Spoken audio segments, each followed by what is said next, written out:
VS education आरंभ batch से आप जुड़ चुके हैं और आरंभ सिविल सर्विसेज एकेडमी के ऑनलाइन प्लेटफॉर्म पर मैं अनिल पाटीदार आपका स्वागत करता हूं। दोस्तों, हमारा एक किफ़ायती प्रोग्राम 2023-24 के मध्य प्रदेश सिविल सेवा की आगामी परीक्षा के लिहाज से बहुत महत्वपूर्ण है। इसमें प्री, मेंस और इंटरव्यू तीनों सेगमेंट को ध्यान में रखते हुए हमने इस कोर्स को तैयार किया है। इस क्लास को देखने के बाद आप आगामी पिछली परीक्षाओं में पूछे गए जितने भी प्रश्न हैं प्रीलिम्स और मेंस के, उन प्रश्नों को कर पाएंगे, आपको सहूलियत होगी उनको करने में। और एक बात मैं आपको बताना चाहूंगा कि प्री और मेंस को लेकर के बहुत सारे स्टूडेंट में कई सारी जो है डाउट्स रहते हैं, उनके मन में भ्रांतियां रहती हैं कि प्री अलग होता है और मेंस अलग होता है। तो मैं आपको बता दूं कि प्री और मेंस की तैयारी एक साथ की जाती है, लेकिन फिर भी आपके प्रश्नों का सम्मान रखते हुए हमने हमारे प्रोग्राम को इस तरह से डिजाइन किया है कि हमने उस पूरे प्रोग्राम को पार्ट ए और पार्ट बी में डिवाइड किया है, जहां पार्ट ए केवल प्री और मेंस के कॉमन टॉपिक जो हमारे हैं उनको कवर करता है, जबकि हमारा जो पार्ट बी है वो केवल मेंस में बचे हुए जो टॉपिक हैं उनको हम लोग क्लियर करेंगे। मैं आपको एक बार दिखाना चाहता हूं कि हमारा प्रोग्राम किस तरह से काम करता है। सबसे पहले बता दूं कि इस प्रोग्राम की खासियत क्या क्या है। इस प्रोग्राम की खासियत है कि प्रत्येक लेक्चर की जो पीडीएफ है वो आपको क्लास के से पहले ही मिल चुकी होगी, जैसे कि आप पहले ही देख चुके होंगे। और 10 साल के जो एमपीपीएससी के पुराने पेपर हैं उस पर भी हम लोग लगातार चर्चा करते रहेंगे और आपको हर बार क्लास के अंतिम में हमको प्रश्न दिखाएंगे। करीब 1000 घंटे चलने वाला हमारा कोर्स आपके लिए काफी महत्वपूर्ण होगा और जितने भी टीचर आपके सामने ये कोर्स में अलग अलग सब्जेक्ट को लेकर के आएंगे, सभी टीचर अपने क्षेत्र में अनुभव रखते हैं और कई साल का उनके पास अनुभव है। हो सकता है कि आपकी लाइव क्लास किसी वजह से छूट जाए, तब भी घबराने की जरूरत नहीं, क्योंकि हमने ये सुविधा रिकॉर्डेड में भी आपको देने का सोचा है। तो जब आप लाइव छूट जाएगा तो आप बाद में उसको रिकॉर्डेड फॉर्म में भी हमारे ऐप से देख सकते हैं। हमने जो हमारा प्रोग्राम सेट किया है पार्ट ए और पार्ट बी में, पहले उस पर बात कर लेते हैं। पार्ट ए जो बात करता है प्रीलिम्स और मेंस दोनों की, तो उसमें मैं आपको बता दूं कि हम जैसे हमारा जो प्रीलिम्स प्लस मेंस ये इस पर काम करेगा। तो जो टॉपिक आप देख पा रहे हैं स्क्रीन पर, ये सारे के सारे टॉपिक वही टॉपिक हैं जो प्री और मेन में दोनों में कॉमन टॉपिक्स हैं। जैसे मैं आपको बताऊं, संविधान सभा से प्री और मेंस दोनों में प्रश्न बनते हैं। संविधान की विशेषताएं, प्रमुख संशोधन, प्रस्तावना, मूल अधिकार, डीपीएसपी, मौलिक कर्तव्य, राष्ट्रपति एवं उपराष्ट्रपति, संसद जिसे हम कहते हैं पार्लियामेंट, प्रधानमंत्री एवं मंत्री परिषद, इसके अलावा केंद्र राज्य संबंध, न्यायालय में उच्च न्यायालय और उच्चतम न्यायालय और सभी अधीनस्थ न्यायालय भी इसमें हम लोग कवर करेंगे। नेक्स्ट हमारा निर्वाचन आयोग, इससे कई बार प्रश्न पूछे गए हैं। Comptroller auditor general of India keg के बारे में प्रश्न पूछे गए हैं। राज्य विधानमंडल, हालांकि टॉपिक मेंस में नहीं दिया है लेकिन प्रीलिम्स में क्वेश्चंस आते हैं और ज्यादातर क्वेश्चन जो है वो आपको आर्टिकल से पूछे जाते हैं। स्थानीय स्वशासन दोनों में काफी बड़ा और कॉमन टॉपिक है। आपातकालीन प्रावधान, अखिल भारतीय सेवाएं, और हमारा सबसे इंपॉर्टेंट टॉपिक जो 10वीं यूनिट आपकी प्रिलिमिनरी एग्जाम की बनती है वो है 10वीं यूनिट यानी आयोग। मध्य प्रदेश और राष्ट्रीय स्तर पर जो भारत के प्रमुख आयोग है, चाहे वो इलेक्शन कमीशन हो, चाहे यूपीएससी, एमपीपीएससी या ह्यूमन राइट्स कमीशन, कई प्रकार के आयोग होते हैं जिसमें संवैधानिक, सांविधिक और गैर संवैधानिक जो एक्स्ट्रा कॉन्स्टिट्यूशन बॉडीज होती है, इन सबको हम लोग डिस्कस करने वाले हैं। तो ये हमारा पार्ट ए रहेगा। पार्ट बी की बात करें तो पार्ट बी में आपको दिखाई देंगे वो टॉपिक जो केवल मेंस ओरिएंटेड है, यानी प्री प्लस मेंस में पहले भाग में हम दोनों को कवर करने वाले हैं और बचा हुआ जो भाग बी है उसमें हम केवल उन मुद्दों पर बात करेंगे जो केवल मेंस के परिप्रेक्ष्य से महत्वपूर्ण है।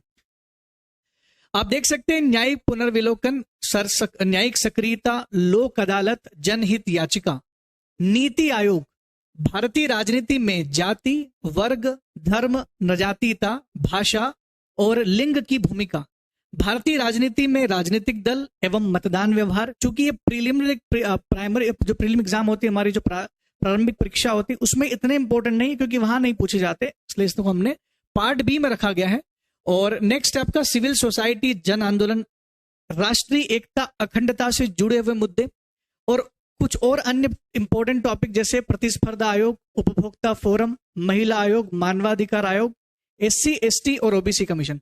दोस्तों, ये जो आप देख पा रहे हैं ये प्रतिस्पर्धा आयोग, उपभोक्ता फोरम, महिला आयोग, मानवाधिकार आयोग, ये सारे के सारे जो आयोग हैं ये ऑलरेडी प्री में भी हम लोग पढ़ेंगे, लेकिन वहां पर हम लोग केवल प्री के लिहाज से पढ़ेंगे। यहाँ पर हम लोग उसमें मेंस में क्वेश्चन लगाने की कोशिश करेंगे। लोकतंत्र की विशेषता, राजनीतिक प्रतिनिधित्व, निर्णय प्रक्रिया में नागरिकों की भूमिका, सीबीओ, एनजीओ और सेल्फ हेल्पिंग ग्रुप, इसके अलावा मीडिया की भूमिका और समस्या, ये आपके मेंस के प्रमुख टॉपिक रहेंगे। अगर आप लोग सोच रहे हो कि इसमें कुछ गैप हो रहा है तो मैं वो भी लिख देता हूं। इसमें यूनिट नंबर 4 और आपके मेंस की यूनिट नंबर 5 भी शामिल है।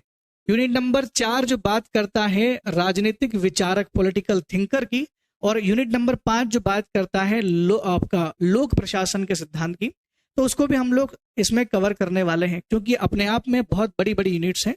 और आपको पता है कि जब से नया पाठ्यक्रम आया तब से मेंस में प्रत्येक यूनिट का वेटेज जो है वो इक्वल कर दिया गया है, और लगातार प्रश्न भी उसी तरीके से पूछे गए। अब बिल्कुल भी समय जाया ना करते हुए हम लोग मुद्दे की बात करते हैं और शुरुआत करते हैं इस लेक्चर की। हमारा लेक्चर की शुरुआत होती है हमारे संविधान सभा के द्वारा। ये संविधान सभा आखिर है क्या, और संविधान सभा का कॉन्सेप्ट एक्चुअली कहां से आया था। संविधान सभा, दुनिया में सबसे पहले संविधान सभा की जो दर्शन देखने को मिलता है वो फ्रांस और यूएसए जैसे देशों में देखने को मिलता है। लेकिन भारत में कहीं ना कहीं जब हम लोग गुलाम थे, हमारा देश जो है अंग्रेजों का गुलाम था, कॉलोनियल पीरियड में हम लोग चल रहे थे, तभी हमें संविधान सभा का विचार आया। इस विचार में कई बार जो है किताबों को पढ़ करके, कई अलग अलग नोट्स से पढ़ करके हमारे अंदर मतभेद पैदा हो जाते हैं। कुछ लोग बोलते हैं कि संविधान सभा का सबसे पहले जिक्र 1895 में बाल गंगाधर तिलक के स्वराज बिल में आया था। कुछ कॉमनवेल्थ बिल की बात करते हैं जो महात्मा गांधी 1922 में महात्मा गांधी से जुड़ा हुआ था। तो कुछ तो बोलते हैं कि संविधान सभा का जो जिक्र सबसे पहले 1895 में समझ में आता है, कुछ 1922 की बात करते हैं, और कहीं कई किताबों में 1934 के बारे में भी लिखा हुआ है। दोस्तों कई बार ऐसा होता है कि अक्सर विवादित जो प्रश्न या जहां पर डाउटफुल चीजें होती हैं वो ज्यादातर एग्जाम में वैसे आती नहीं है, लेकिन फिर भी मैं आपको बता दूं कि 1895 में संविधान सभा का दर्शन देखा गया था। दर्शन, संविधान सभा का दर्शन अगर आपको कहीं देखने को मिलता है तो वो 1895 में मिलता है। लेकिन 1922 में महात्मा गांधी की बात वहां पर आती है, जहां पर वो भी संविधान सभा के बारे में जिक्र करते हैं। हालांकि उनका कहना है कि भारतीय को संविधान भारतीय द्वारा बनाया जाना चाहिए, और कॉमनवेल्थ बिल से जुड़ा हुआ एक मामला था, एक कॉमनवेल्थ बिल से जुड़ा हुआ था। और आखिरी जो औपचारिक जो घोषणा होती है जिसकी मांग भारत में की जाती है वो एम एन रॉय करते हैं। तो अगर हम लोग रेप्यूटेड किताबों की बात करें तो एम एन रॉय का नाम ही बार बार आता है कि एम एन रॉय जो है, मानवेंद्र नाथ रॉय जो उनका पूरा नाम था, एम एन रॉय जो है उन्होंने ऑफिशियल डिक्लेरेशन किया था, ऑफिशियली मांग की थी संविधान की, संविधान सभा की। तो हम लोग इन तीनों चीजों को ध्यान में रखते हुए ये देखें कि हम 1934 से इसकी शुरुआत कर लेते हैं। ठीक है। भारतीय, देखिए एक चीज और मैं बता दूं कि संविधान को पढ़ने से पहले, यानी संविधान सभा की शुरुआत करने से पहले हमें थोड़े से ऐतिहासिक परिप्रेक्ष्य को भी देखना होगा। अगर आप प्रारंभिक परीक्षा का पाठ्यक्रम देखेंगे तो आपको वहां देखने को मिलेगा कि संविधान सभा से पहले 1919 और 1935 के अधिनियम के बारे में भी चर्चा की गई है। देखिए 1919 और 1935 के अधिनियम की चर्चा यहाँ पर हो रही है, लेकिन मैं चाहूंगा कि हम 1909 को भी पढ़ें। तो यहाँ पर संविधान सभा पढ़ने से पहले हम इन 3 एक्ट पर जरूर ध्यान दे दें। 1909 का अधिनियम, 1919 का अधिनियम और 1935 का अधिनियम। 1909 का जो अधिनियम है, अच्छा एक चीज और मैं क्लियर कर दूं कि आप बहुत सारे लोग बड़े चिंतित होंगे कमेंट्स को लेकर के कि आपके लगातार कमेंट्स आ रहे होंगे और जो है जवाब हमारी तरफ से अभी आ नहीं रहे हैं। मैं आपको बता दूं कि क्लास के अंत में जो सब्जेक्ट से रिलेटेड या जो जेन्युइन जो आपके डाउट्स है उसको मैं जरूर क्लियर करूंगा। पहले हम लोग मुद्दे पर टॉपिक की बात कर ले, उसके बाद जो भी आपके डाउट्स होंगे मैं अंत में उसको देखूंगा और आपके जवाब दूंगा। पहले हम बात करते हैं भारत परिषद अधिनियम। 1909 में जो अधिनियम आया था भारत में, उसका नाम था भारत परिषद अधिनियम। इसे एक और नाम से जाना जाता था, इसे जाना जाता था मॉर्ले मिंटो रिफॉर्म। तो इसका एक और नाम जो था वो क्या था? Morley Minto reform. आपको जानना जरूरी है कि ये मॉर्ले और मिंटो क्या है, कौन है ये। तो लॉर्ड मॉर्ले की अगर बात करें हम लोग, लॉर्ड मॉर्ले उस समय जो थे ये भारत के राज्य सचिव थे, सेक्रेटरी ऑफ इंडियन स्टेट इनको कहा जाता था, भारत के राज्य सचिव। जबकि मिंटो की बात करें तो ये उस समय के वायसराय थे। और एक और शब्द यहां लिखा गया है सुधार, यानी इस अधिनियम में एक तो परिषदों का आकार बढ़ाया गया था, क्योंकि इस अधिनियम का नाम ही है 1909 का भारत परिषद अधिनियम। ऐसा नहीं था कि इससे पहले कभी भारत परिषद अधिनियम या ऐसा कोई अधिनियम आया नहीं था। जब से भारत में ब्रिटिश क्राउन राज शुरू हुआ था, यानी 1858 से, उसके बाद से 1861 में पहली बार भारत परिषद अधिनियम आया, उसके बाद फिर 1892 में आया और 1909 में भी भारत परिषद अधिनियम लाया गया। तो ये ध्यान रखना कि किसी भी अधिनियम का जब नाम रखा जाता है तो उसी में उसका सॉल्यूशन भी रहता है कि एक्चुअल में हुआ क्या था। इसमें लिखा है परिषद अधिनियम, इसका मतलब परिषदों का आकार यहाँ पर बढ़ाया गया होगा। दूसरा एक चीज, यहाँ पर सुधार शब्द का जिक्र होता है। मैं बता दूं आपको, सुधार शब्द का जिक्र होता है, मोर्ले मिंटो सुधार। तो इन्होंने एक रिफॉर्म भी लेकर के आए थे। क्या रिफॉर्म लेकर के आए थे इसकी भी हम लोग बात करने वाले हैं।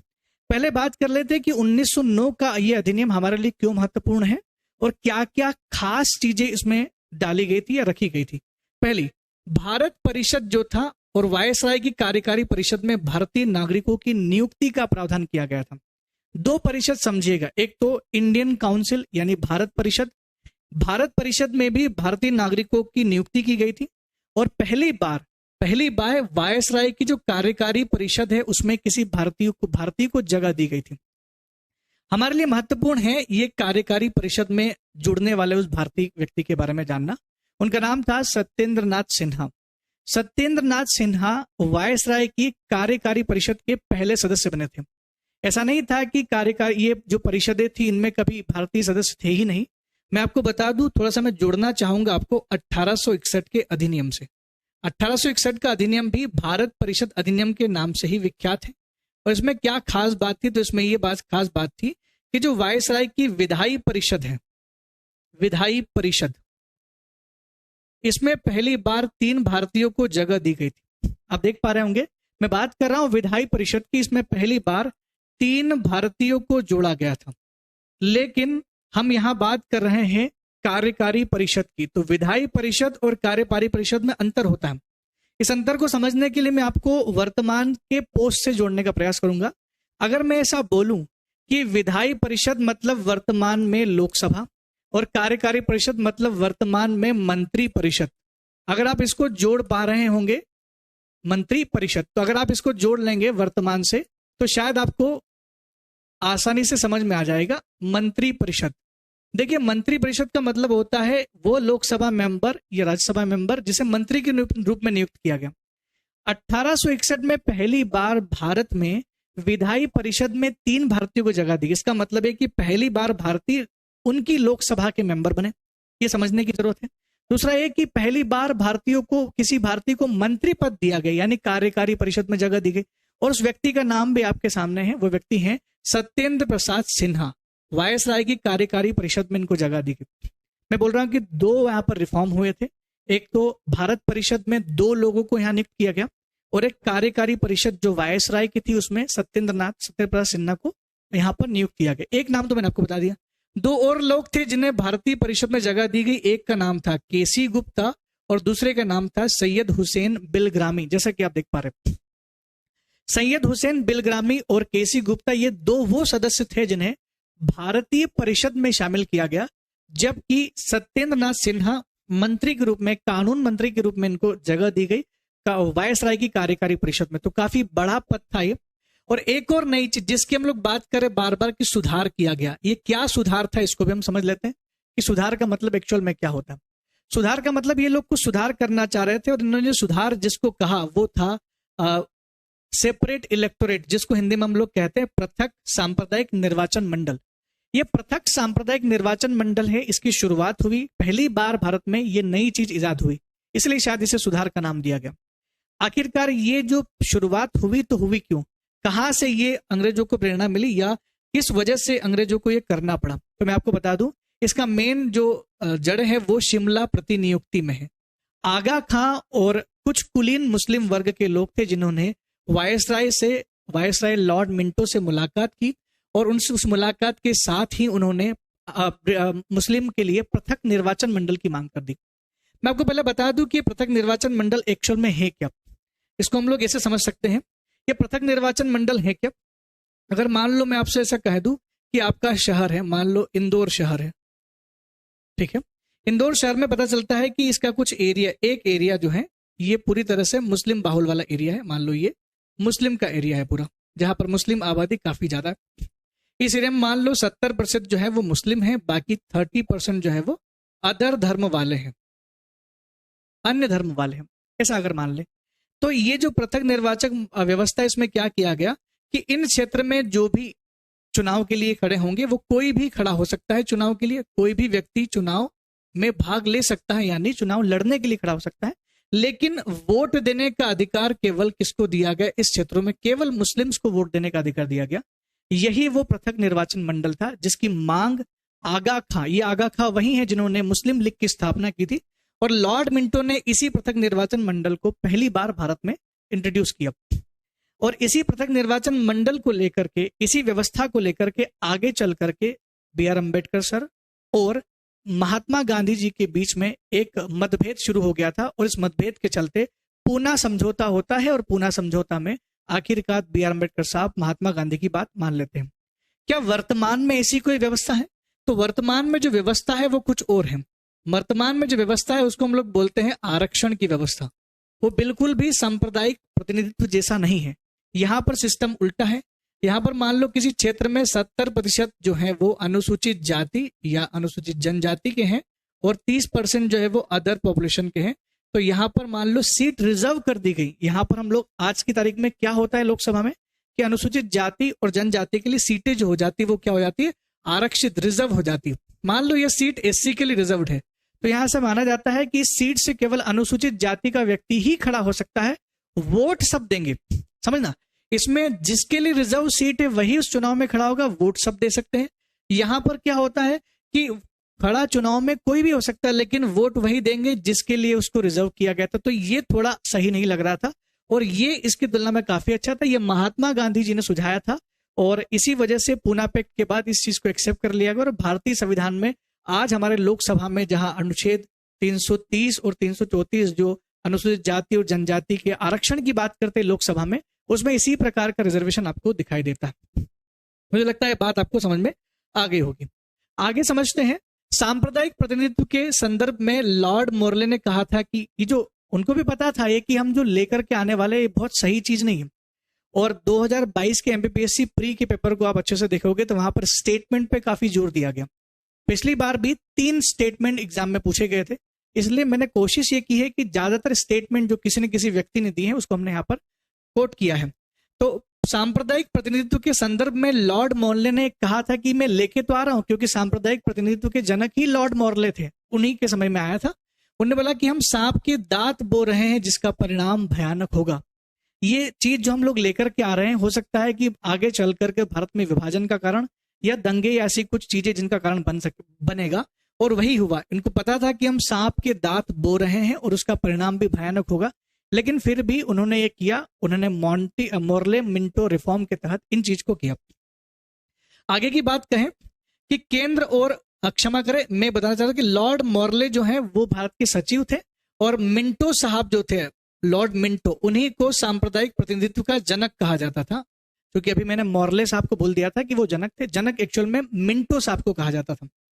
अब एक और चीज की, इसका नाम क्या था, भारत परिषद अधिनियम।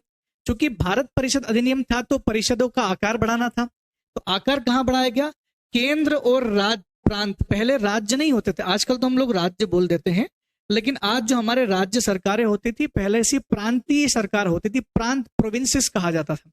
तो केंद्र और प्रांत दोनों में विधान परिषदें हुआ करती थी, उनके आकार में वृद्धि की गई। अगर हम लोग केंद्रीय विधान परिषद की बात करें तो इसका आकार पहले 16 था, और 16 से बढ़ाकर के इनके सदस्यों की संख्या 60 कर दी गई। तो 16 से बढ़ाकर केंद्रीय विधान परिषदों की संख्या जो है वो क्या हो गई, 60 यानी 60 हो गई। और अगर हम लोग प्रांतों की बात करें तो जैसे बंगाल हुआ, मद्रास हुआ, बंबई हुआ और संयुक्त प्रांत। संयुक्त प्रांत यानी आज का यूपी, इनकी विधान परिषदों में प्रत्येक में 50-50 सदस्य कर दिए गए। यानी विधान परिषदों का आकार जब बढ़ाया गया तो केवल केंद्र में ही नहीं, प्रांत में भी विधान परिषदों का आकार बढ़ाया गया। तो केंद्र में तो हमने बताया कि 16 से बढ़ा करके 60 कर दिया गया, जबकि प्रांतों में अलग अलग प्रांतों में अलग अलग तरीके से बनाया गया। लेकिन मद्रास, बंबई, बंगाल, संयुक्त प्रांत, ये जो 4 आपको राज्य दिख रहे बड़े बड़े प्रोविंसेस, बंगाल, मद्रास, बंबई और संयुक्त प्रांत, आपके पास इसकी PDF जरूर होगी, आप उसमें जरूर टिक कर ले। विधान परिषदों की आकार जो है वो 50 कर दिया गया, जबकि पंजाब, बर्मा, असम जैसी विधान परिषदों का आकार जो है वो 30 कर रखा गया या 30 कर दिया गया। ऐसा क्यों? क्योंकि ऊपर वाले जो 4 राज्य हैं वो काफी बड़ी प्रांत, बड़ी प्रोविंसेस थी, जबकि बचे हुए जो राज्य हैं वो इसकी तुलना में उतने ज्यादा नहीं थे।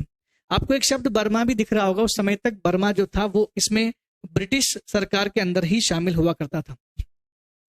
तो 1909 का अधिनियम वैसे तो प्रारंभिक परीक्षा के जो पाठ्यक्रम में उसमें मेंशन नहीं था, फिर भी मैंने आपको बताया क्योंकि हो सकता है कि वहां से भी प्रश्न आए, और प्रश्न आए नहीं फिर भी हमारा जो सांप्रदायिक प्रतिनिधित्व जिसकी हम बात करते पृथक निर्वाचन मंडल, उसकी शुरुआत तो 1909 से ही हुई थी, जो 1919 में भी देखने को मिलता है और 1935 में भी देखने को मिलता है।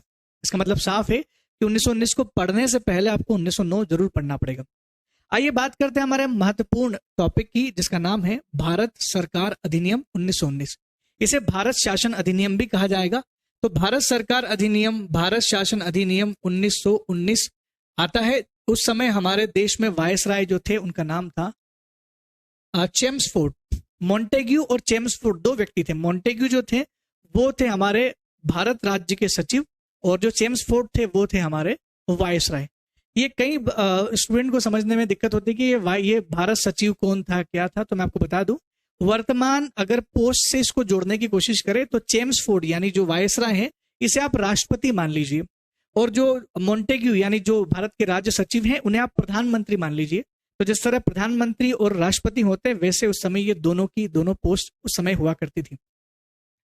केंद्र में अब इसमें क्या क्या बदलाव हुए? बदलाव ये हुए कि आज भारत में संसद की बात करें तो जैसे हम लोग संसद बोलते हैं तो हमारे दिमाग में संसद बोलते से ही क्या नाम आते हैं? संसद बोलते से ही हमारे दिमाग में 2 नाम आ जाते हैं, और उन 2 नाम में पहला नाम है लोकसभा और दूसरा नाम है राज्यसभा। लोकसभा, राज्यसभा 2 नाम हमारे दिमाग में चलते हैं कि संसद बोला मतलब ये। अब एक चीज और ध्यान रखें कि ये संसद यानी अगर इसमें लोकसभा राज्यसभा 2-2 सदन है तो इसको हम लोग बोलते हैं बाई कैमरल सिस्टम। हिंदी में इसको कहा जाता है द्विसदनी विधायिका। और ये द्विसदनी विधायिका वर्तमान में तो हमें देखने को मिलती है, लेकिन 1919 में पहली बार द्विसदनी विधायिका की शुरुआत की गई थी, लेकिन ये केंद्र स्तर पर की गई थी, राज्य स्तरों पर नहीं। तो केंद्रीय विधानसभा में ये द्विसदनी विधायिका की शुरुआत की गई थी, लेकिन पहले लोकसभा नहीं हुआ करती थी। पहले जो लोकसभा होती थी, आज की लोकसभा को पहले क्या बोलते थे? उसको बोलते थे केंद्रीय विधानसभा, जिसमें टोटल 144 सदस्य थे, सेंट्रल लेजिस्लेटिव असेंबली। केंद्रीय विधानसभा जिसे वर्तमान की लोकसभा से आप कंपेयर कर सकते हैं, इस केंद्रीय विधानसभा में सदस्यों की संख्या 144 थी, जबकि जो अपर हाउस जिसे हम आज राज्यसभा बोलते हैं उसको पहले राज्य परिषद के नाम से जानते थे, स्टेट काउंसिल के नाम से जानते थे। वो जो ऊपरी सदन था उसमें सदस्यों की संख्या 60 थी। आज तो 543 और 245 है, ये आप जानते होंगे, लेकिन उस समय सदस्यों की संख्या काफी कम थी, 144 और 60 उस समय जब ब्रिटिश शासन चल रहा था। लेकिन पहली बार चूंकि 2 सदनी व्यवस्था लाई गई थी तो एक नया पहल था। शायद इसी वजह से भारत सरकार अधिनियम को सुधार के नाम से भी जाना जाने लगा। सुधार का मतलब है नई चीज को इंट्रोड्यूस करना। एक और चीज थी कि प्रांतीय स्तर पर द्वैध शासन की, देखिए प्रांतीय सरकारों में द्वैध शासन की शुरुआत की गई, लेकिन ये द्वैध शासन, ये द्विसदनी विधायिका दोनों अलग अलग चीज है। ध्यान रखिएगा, जब बोलते हैं ना द्विसदनी विधायिका मतलब लोकसभा राज्यसभा जैसा कोई प्रावधान वहां लाया गया होगा। जब हम लोग बोलते हैं द्वैध शासन, तो द्वैध शासन वो चीज नहीं है। प्रांतों में द्विसदनी विधायिका नहीं लाई गई, बल्कि क्या लाया गया? द्वैध शासन लाया गया। इसके लिए एक शब्द इस्तेमाल किया जाता है डायरकी। ये डायरकी क्या, इसको समझने की जरूरत है। मैं आपको बता दूं, डायरकी जो शब्द है ये शब्द कहां से आया था? बंगाल से जुड़ा हुआ शब्द है, और एक व्यक्ति था जिनका नाम था लियोनेल कार्टिस। लियोनेस कार्टिस जो था, ये व्यक्ति ने सुझाया था। इन्होंने एक बुक लिखी थी जिसका नाम था द डायरकी। उस किताब में उन्होंने द्वैध शासन के बारे में बताया था। और जब आपको पता होना चाहिए कि जब बंगाल में प्लासी का युद्ध हुआ था, उसके बाद से आपको एक द्वैध शासन की प्रकृति देखने को मिलती है। तो बंगाल में पहले आ चुका था, ऐसा ही कुछ द्वैध शासन 1919 में दोबारा से हमारे देश में प्रांत सरकारों के बीच में किया। प्रांत सरकारें लगातार क्या चाह रही थी? प्रांतों में सरकार लगातार मांग रही थी कि हमें प्रोविंशियल ऑटोनॉमी यानी प्रांतीय स्वायत्तता दी जाए। प्रांतों में लगातार मांग उठ रही थी कि हमें शक्तियां दिए जाए, हमें लेजिस्लेटिव पावर दी जाए, मतलब विधायी शक्तियां हमें दी जाए। लेकिन अंग्रेज सरकार ये बिल्कुल नहीं चाहती थी कि प्रांतों को हम लोग पावर दे इतनी ज्यादा, जबकि अंग्रेज सरकार ऑलरेडी भारत में विकेंद्रीकरण की शुरुआत कर चुकी थी। मैं आपकी जानकारी क्लियर कर देता हूं कि 1861 के भारत परिषद अधिनियम से पहली बार भारत में विकेंद्रीकरण की शुरुआत हो चुकी थी। लेकिन वो विकेंद्रीकरण इतना ज्यादा नहीं हुआ था कि प्रांतों को स्वायत्तता दे दे, लेकिन प्रांत चाह रहे थे कि हमें स्वायत्तता दे, इसलिए 1919 के अधिनियम में प्रांतों को स्वायत्तता तो नहीं दी, लेकिन प्रांतों को एक नए जाल में फंसा दिया जिसका नाम था द्वैध शासन। क्या है ये द्वैध शासन, इसको भी समझ लेते हैं। प्रांत में द्वैध शासन का मतलब क्या होता है? तो द्वैध शासन की एक सीधी सिंपल सी कहानी है कि इसमें प्रांत के विषय को, प्रांत के जो विषय थे उनको बांट दिया। कौन से विषय? निर्णय लेने के, लेजिस्लेटिव पावर, विधायी विषयों को बांट दिया गया था और दो तरह के विषय कर दिए। एक तो विषय थे आरक्षित विषय, आरक्षित विषय, इसको अच्छे से समझिएगा तो आपको समझ में आ जाएगा। और दूसरे जो थे वो क्या थे? हस्तांतरित विषय। आरक्षित विषय और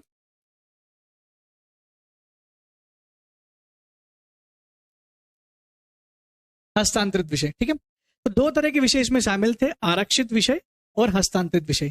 अब इसका निर्णय कैसे लेना था? दोनों जगह जो निर्णय लेगा वो गवर्नर ही होगा। ये बात आप तय कर लें कि दोनों जगह जो निर्णय लेगा वो कौन लेगा? गवर्नर लेता है। यहां पर भी कौन लेगा? गवर्नर लेगा। लेकिन यहां पर जो गवर्नर निर्णय लेगा वो परिषद, उसकी जो परिषद होगी, काउंसिल होगी, गवर्नर की जो एग्जीक्यूटिव काउंसिल होगी उसकी सहायता से लेगा। लेकिन यहां पर गवर्नर जब निर्णय लेगा तो वो प्रांतीय मंत्री मंडल की सिफारिश से लेगा। मंत्रिमंडल, जो प्रांतों में जो नेता लोग थे ना हमारे, उन लोगों से सिफारिश लेकर लेगा। तो दो तरह के विषय बांट दे कि एक निर्णय तो दोनों जगह गवर्नर ही लेगा, लेकिन एक जगह गवर्नर जब निर्णय लेगा तो उसमें जो वो सलाह लेगा वो लेगा गवर्नर की कार्यकारी परिषद से सलाह लेगा। लेकिन जब हस्तांतरित विषय की बात करें तो यहां पर गवर्नर जब निर्णय लेने वाला होगा तो वह वहां के प्रांतीय मंत्री परिषद की सिफारिश लेगा। लेकिन प्रांतीय मंत्री परिषद जो है वो प्रांतीय की जो विधानसभा होती थी, उसमें विधानसभा कह लो, विधान परिषद कह लो, उस समय जो प्रांतों में विधान परिषदों का या विधानसभाओं का प्रावधान हुआ करता था, आज की विधानसभा समझ लो, उसके लिए जिम्मेदार आंसरेबल थे, उत्तरदायी होते थे। अगर कुछ गलत निर्णय ले लिया तो मंत्री परिषद को उत्तरदायी होना पड़ेगा। लेकिन ये जो वायसराय की एग्जीक्यूटिव काउंसिल है ये बिल्कुल भी इसके प्रति उत्तरदायी नहीं थी। इसका मतलब आरक्षित विषय में जो निर्णय लिया गया उसका जवाब विधायी परिषद में नहीं देना, विधानसभा में नहीं देना पड़ेगा। लेकिन इन मंत्री परिषद के, मंत्रिमंडल के सदस्यों को जो निर्णय हस्तांतरित विषय में लिया गया था उसका जवाब आपको विधान परिषद में या विधानसभा में देना होगा। यहां तक बात समझ में आई। लेकिन एक कमाल की बात यह है कि इस दोनों विषय में बंटवारे में इन्होंने हमें विषय तो दिए, प्रांतों को नियम बनाने की पावर तो दी, लेकिन इन्होंने उसमें वो सब्जेक्ट हमको दे दिए, इन्होंने वो विषय हमें दे दिए जिन पर केवल कुछ पावर नहीं, काम ही काम करना है। और आरक्षित विषय में वो सब्जेक्ट रख लिए जिन विषय पर इनको इनकम होती हो। आपको शायद बोलने में समझ नहीं आया होगा, मैं आपको एग्जाम्पल के थ्रू बता दूं। इन्होंने क्या किया, वो हस्तांतरित विषय जो थे, स्थानांतरित विषय, उनमें इन्होंने उन सब्जेक्ट को डाल दिया जिन पे आपको बहुत ज्यादा काम करना है, जैसे शिक्षा, स्वास्थ्य, कृषि, मत्स्य पालन, स्थानीय सरकार, धार्मिक बंदोबस्त। ये सारे वो चीजें, वो सब्जेक्ट है जिस पर आपको खर्चा करना पड़ता है। शिक्षा को सुधारने के लिए खर्चा करना पड़ेगा, स्वास्थ्य को सुधारने के लिए खर्चा करना पड़ेगा, कृषि को सुधारने के लिए खर्चा करना पड़ेगा। जबकि आरक्षित विषय में, जिसमें राज्यपाल को कभी कहीं जवाब देने की जरूरत नहीं पड़ेगी, खुद सरकार ने अपने हाथ में रख लिया था, उसमें अगर आप सब्जेक्ट देखोगे तो उसमें लिखा गया कानून व्यवस्था, लॉ एंड ऑर्डर, किसी को कभी गिरफ्तार कर लो, कोई भी कानून बना दो, न्याय प्रशासन, सिंचाई, भू राजस्व, अकाल राहत, ये सारे मेन वन, ये सारी चीजें जिनसे सरकार को इनकम होती है। सरकार को इनकम किस चीज से होती है? सरकार को इनकम मेन चीज भू राजस्व, सिंचाई के लिए पानी दे रहा है तो उससे राजस्व, और वहीं कहीं ना कहीं ये वन संपदा जो है इस पर भी सारा अधिकार उन्हीं का था। तो इसीलिए द्वैध शासन को बहुत खराब बताया गया और द्वैध शासन की लगातार विरोध किया गया। द्वैध शासन का विरोध होता रहा, लेकिन ये था ना कि सरकार अंग्रेजों के हाथ में थी, हम केवल विरोध ही कर सकते थे। और बदलाव इसमें हुआ, लेकिन इसका बदलाव जो है आपको अगले अधिनियम में देखने को मिलेगा जो आता है 1935 में। लेकिन 1919 में कुछ और इंपॉर्टेंट रिफॉर्म किए गए, उसको भी समझ लेते हैं। 1919 में पहली बार एक चीज लाई गई थी जिसको हम लोग बोलते हैं पृथक निर्वाचन मंडल। ये आपने समझ लिया, पृथक निर्वाचन मंडल।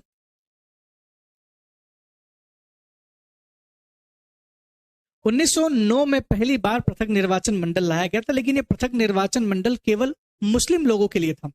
अब ये पृथक निर्वाचन मंडल को बढ़ा करके, यानी सिखों, भारतीय ईसाइयों, एंग्लो इंडियंस और यूरोपियों के लिए भी बढ़ा दिया गया। मतलब इसको खत्म तो नहीं किया, हम लोग इसका विरोध कर रहे थे कि आप भारत को बांटने का प्रयास कर रहे थे, अब फूट डालो और शासन करो जैसी नीतियां लगा रहे हो, तो हमने इसका विरोध करने की कोशिश की कि ये पृथक निर्वाचन मंडल जैसी कोई चीज जो है ये खत्म होना चाहिए। खुद मोर्ले साहब ने भी बोला ना कि हम सांप के दांत बो रहे हैं जिसके भयानक परिणाम हो सकते हैं। तो इसको उन्होंने खत्म नहीं किया, बल्कि मुस्लिम लोगों के साथ साथ इसको और भी कम्युनिटीज के लिए दे दिया, जैसे सिखों के लिए दे दिया, भारतीय ईसाइयों के लिए दे दिया, एंग्लो इंडियंस के लिए दे दिया, आंग्ल भारतीयों के लिए, और यूरोपियंस के लिए दे दिया। तो इतने सारे लोगों तक इसको बढ़ा दिया। और ये नई द्विसदनी, और ये कई बार ये नई चीज पेश की गई। ठीक है, प्रत्यक्ष चुनाव पहली बार पेश किए गए। पहली बार भारत में डायरेक्ट इलेक्शन कंडक्ट हुए। मैं आपको बता दूं कि इससे पहले 1909 में भी इलेक्शन हुए थे, लेकिन वो इनडायरेक्ट इलेक्शन की बात की गई थी। भारत में पहली बार अप्रत्यक्ष चुनाव जो हुए की जो बात कही गई थी वो 1909 के अधिनियम में कही गई थी, जबकि भारत में पहली बार प्रत्यक्ष चुनाव की बात 1919 के अधिनियम में पहली बार ये चीज प्रस्ताव पेश किया गया था। और मैं आपको बता दूं यहीं पर पहली बार भारत में महिलाओं को वोटिंग राइट्स दिया गया था, वोट देने का अधिकार दिया गया था। पहली बार महिलाओं को वोट देने का अधिकार 1919 के भारत शासन अधिनियम से, यानी मॉन्टेग्यू चेम्सफोर्ड रिफॉर्म से दिया गया। नेक्स्ट चीज, केंद्रीय बजट को प्रांतीय बजट से अलग कर दिया गया। जो केंद्र सरकार, पहले जो एक बजट आता था, पहली बार भारत का बजट आपको पता है 1860 में जेम्स विल्सन ने प्रस्तुत किया था, लॉर्ड केनिंग के कार्यकाल में। जेम्स विल्सन ने जब प्रस्तुत किया था तो पूरे देश के लिए एक जैसा बजट प्रस्तुत किया था, और लगातार पूरे देश का एक ही बजट आ रहा था केंद्र का। लेकिन 1919 में ये राज्य सरकार को इनकम का सोर्स दिया गया और राज्य सरकार के लिए अलग से बजट प्रस्तुत किया गया, मतलब बजट पेश किया गया। तो पेश करना मतलब केंद्र सरकार का बजट अलग होगा, राज्य का अलग होगा। वर्तमान में क्या है, वर्तमान में यही सब तो है। तो वर्तमान में भी केंद्र का बजट राज्य के बजट से अलग हो चुका है। लोक सेवा आयोग की स्थापना की गई। देखिए, लोक सेवा आयोग जो है वैसे तो ये 1926 में आया था। लोक सेवा आयोग जो है ये 1926 में आया था ली कमीशन की सिफारिश में। लेकिन लोक सेवा आयोग के बारे में सबसे पहले किस अधिनियम में इसके बारे में बात की गई थी, तो 1919 का अधिनियम आपको यहां मेंशन करना पड़ेगा। भले ही यूनियन पब्लिक सर्विस कमीशन पहली बार 1926 में ली आयोग की सिफारिश में लाया गया, लेकिन आपको बोलना पड़ेगा कि 1919 के अधिनियम में इसके प्रावधान कहीं ना कहीं रखे गए थे। बात करें गवर्नमेंट ऑफ इंडिया एक्ट 1935 की, जो अनदर इंपॉर्टेंट एक्ट है हमारे लिए, भारत शासन अधिनियम 1935। इसकी तो पूरी छाया हमारे संविधान पर है। हम लोग बोलते हैं कि भारत का संविधान का लगभग 250 आर्टिकल जो है वो इसी भारत शासन अधिनियम 1935 से लिए गए। ये 1935 का अधिनियम है बहुत बड़ा, लेकिन कुछ काम की इसमें से हम लोग ले लेते हैं। पहला पॉइंट, अखिल भारतीय संघ प्रस्तावित किया गया।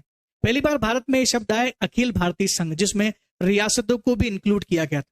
2021 का एमपीपीएससी के प्री के क्वेश्चंस में क्वेश्चन पूछा गया था। अखिल भारतीय महासंघ जो है 1935 के अधिनियम में लाया गया था। तो इसमें रियासतों को शामिल करके एक अखिल भारतीय संघ बनाने की कोशिश की गई थी, एक नाम पहली बार आया था। दूसरी बात यह कि प्रांत और केंद्रों के बीच में पहली बार फेडरल स्ट्रक्चर इंडिया को देखने को मिला था। फेडरल स्ट्रक्चर बोले तो भारत का पहली बार संघात्मक ढांचा देखने को मिला। संघात्मक ढांचा मतलब शक्तियों का बंटवारा किया गया। अब कानून बनाने की शक्ति केंद्र और राज्य के बीच में बांट दी गई। दोस्तों, ये जो चीज आपको दिखाई दे रही है ना, संघ सूची, प्रांत सूची, समवर्ती सूची, ये जो सूचियां हैं ये आज भी हमारे भारत के संविधान की 7वीं अनुसूची में वर्णित है। आर्टिकल 246 में भी इसके बारे में बात कहा गया है। तो आर्टिकल 246 और 7वीं अनुसूची में देखेंगे तो भी आपको ये सूचियां मिल जाएगी। लेकिन ये सूचियां कहाँ थी पहले, ये फेडरल स्ट्रक्चर कहाँ था? 1935 के अधिनियम में पहली बार इसको लाया गया था। संघ सूची में टोटल 59 विषय थे पहले, अब विषय चेंज हो चुके हैं, उसको हम लोग आगे 7वीं अनुसूची में पढ़ेंगे। प्रांत सूची में 54 विषय और समवर्ती सूची में 36 विषय उस समय 1935 के अधिनियम में रखे गए थे। इसका मतलब क्या हुआ? ये विषय वो है जिसमें प्रांत और केंद्र जो है वो कानून बना सकते हैं। आपको दिख रहा होगा कि जो संघ सूची है इसमें केंद्र सरकार कानून बना सकती है। जो प्रांत सूची है उसमें प्रांत जो हमारे थे वो कानून बना सकते हैं। और समवर्ती सूची एक ऐसी सूची जिसमें केंद्र और राज्य दोनों ही कानून बना सकते हैं। लेकिन आपको पता होना चाहिए वर्तमान में क्या परिस्थिति है। केंद्र और राज्य दोनों एक साथ कानून बनाएंगे तो केंद्र का ही कानून मान्य होगा, ये भी आप जानते हैं। चलिए आगे बढ़ते हैं। 1935 के अधिनियम में जो चीज लगातार हम लोग विरोध कर रहे थे उसका विरोध का यहाँ पर फल देखने को मिला। हमारा विरोध था कि जो प्रांतों में द्वैध शासन की शुरुआत आपने की थी, इस द्वैध शासन को समाप्त कर दिया जाए। और इसी वजह से प्रांतों में द्वैध शासन की समाप्ति की गई। प्रांतीय स्तर पर वो द्वैध शासन जिसकी मैंने आपको बात कही थी, आरक्षित विषय और हस्तांतरित विषय। आरक्षित विषय और हस्तांतरित विषय में कौन डिसीजन कैसे लेगा ये मैं आपको बता चुका था। वो डायरकी सिस्टम खत्म कर दिया, लेकिन एक और नई चीज शुरू कर दी। उन्होंने बोला कि ठीक है, प्रांत स्तर पर डायरकी सिस्टम खत्म कर दिया, लेकिन केंद्र स्तर पर ये जो शुरुआत हो चुकी थी द्वैध शासन की, वो द्वैध शासन आरक्षित हस्तांतरित विषय वाला ये अब केंद्र स्तर पर होगा। और 1919 के अधिनियम से पहले भारत के लोग जिस चीज की मांग कर रहे थे, प्रांतीय स्वयंप्रभुता या प्रांतीय स्वायत्तता, प्रोविंशियल ऑटोनॉमी, ये प्रांतीय स्वायत्तता जो है हमें 1935 के अधिनियम में इसकी शुरुआत की गई। लेकिन मैं आपको बता दूं कि जो केंद्र स्तर पर द्वैध शासन था ये केवल इस अधिनियम में लिखा गया था, कभी इसको लागू ही नहीं किया गया, इंप्लीमेंट नहीं हुआ कभी। वैसे 1934 में आरबीआई आ चुका था, लेकिन 1935 के अधिनियम में आरबीआई की एक सेंट्रल बैंक की स्थापना का प्रावधान मिलता है। तो आपको बताना पड़ेगा कि आरबीआई की स्थापना का संबंध भी 1935 से था। यह अधिनियम तब तक जारी रहेगा तब तक कि भारतीय संविधान भारतीय संविधान न बन जाए ऐसा कुछ। मैं आपको बता दूं, हमारा संविधान का आर्टिकल नंबर 395 आपको अभी तो आप देखेंगे तो नहीं मिल पाएगा क्योंकि डिलीट हो चुका है। हमारे भारतीय संविधान का आखिरी आर्टिकल में लिखा होगा कि जब तक देश का संविधान लागू नहीं होता, देश का जितना भी शासन प्रशासन है वो 1935 के भारत शासन अधिनियम से चलता रहेगा। ये यहां भी मेंशन है कि यह अधिनियम तब तक जारी रहा तब तक इसे नए संविधान द्वारा प्रतिस्थापित नहीं किया गया। और प्रतिस्थापित किया गया तो वो आर्टिकल कौन सा था आपको याद रखना पड़ेगा, हमारे भारतीय संविधान का अंतिम आर्टिकल। अब भी आप किताब खोलोगे तो आपको आर्टिकल निरसित हुआ दिखाई देगा, मतलब आर्टिकल तो अब डिलीट कर दिया चुका है क्योंकि उसका काम खत्म हो गया ना। उसमें क्या बोला था, 1935 का अधिनियम 26 जनवरी 1950 तक लागू रहा। और एक और चीज ये हुआ कि ये जो 1909 से चल रही थी कहानी, क्या चल रही थी, पृथक निर्वाचन मंडल की कहानी, इसको और आगे बढ़ाया गया। 1909 से चली थी कहानी कि सबसे पहली बार मुस्लिमों को पृथक निर्वाचन क्षेत्र दिए गए। उसके बाद 1919 में और इसे बढ़ा दिया गया सिखों के लिए, यूरोपियन के लिए, एंग्लो इंडियंस के लिए, इन सब के लिए और भारतीय ईसाइयों के लिए इसे और बढ़ा दिया गया कि पृथक निर्वाचन जो व्यवस्था है इनको भी मिलेगी। इसे और आगे बढ़ाने की कोशिश की तो 1935 के अधिनियम में आपको ये सांप्रदायिक प्रतिनिधित्व और देखने को मिला, पृथक निर्वाचन को और बढ़ा दिया। इसे मजदूर वर्ग के लिए भी दिया गया, मजदूर वर्ग के लिए और दलित समुदाय के लिए दिया गया, दलित समुदाय के लिए दिया गया और महिलाओं के लिए दिए गए। ठीक है, तो वैसे तो वर्तमान में इस शब्द का हम लोग इस्तेमाल नहीं करते, इसलिए इसकी जगह में दबे कुचले समुदाय या डिप्रेस्ड क्लास जिसको हम लोग बोल सकते हैं, तो निम्न समुदाय या पिछड़े समुदाय के लिए लिख सकते हैं। ठीक है, क्योंकि किताबों में दलित वर्ड लिखा हुआ है लेकिन वर्तमान में हम इस शब्द का इस्तेमाल नहीं करते और नहीं करना चाहिए। मजदूर, निम्न या पिछड़े समुदाय और महिलाओं के लिए भी वो पृथक निर्वाचन व्यवस्था को आगे बढ़ाया। सोचिए 1919 से चला था, हम लगातार विरोध कर रहे थे, वो चीज विरोध की जा रही थी लेकिन हो नहीं रही थी।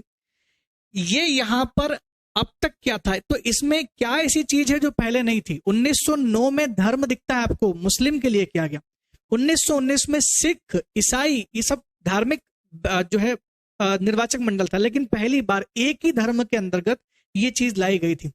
और रेमजे मैकडोनाल्ड जो उस समय थे, तो रेमजे ये इन्हीं से आपको बोला जाता है, रेमजे, मैं इनका नाम लिख देता हूं, इनका नाम कहां आता है मैं बता देता हूं आपको, रेमजे मैकडोनाल्ड।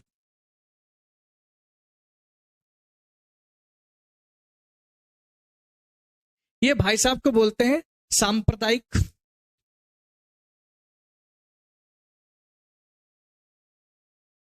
अवार्ड के जनक,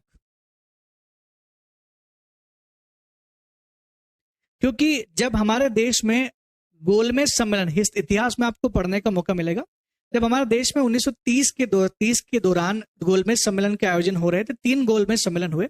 उन गोलमेज सम्मेलन में यही चीज तो डिसाइड की गई थी कि सांप्रदायिक प्रतिनिधित्व दिया जाएगा। इसी वजह से सांप्रदायिक प्रतिनिधित्व की शुरुआत की गई।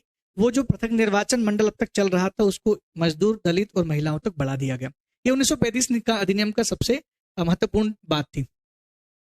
और भी बात थी कि हमने बोला कि अभी विषयों को बांट दिया गया, संघी विषयों को और प्रांतीय विषयों को और समवर्ती सूची को बांट दिया गया।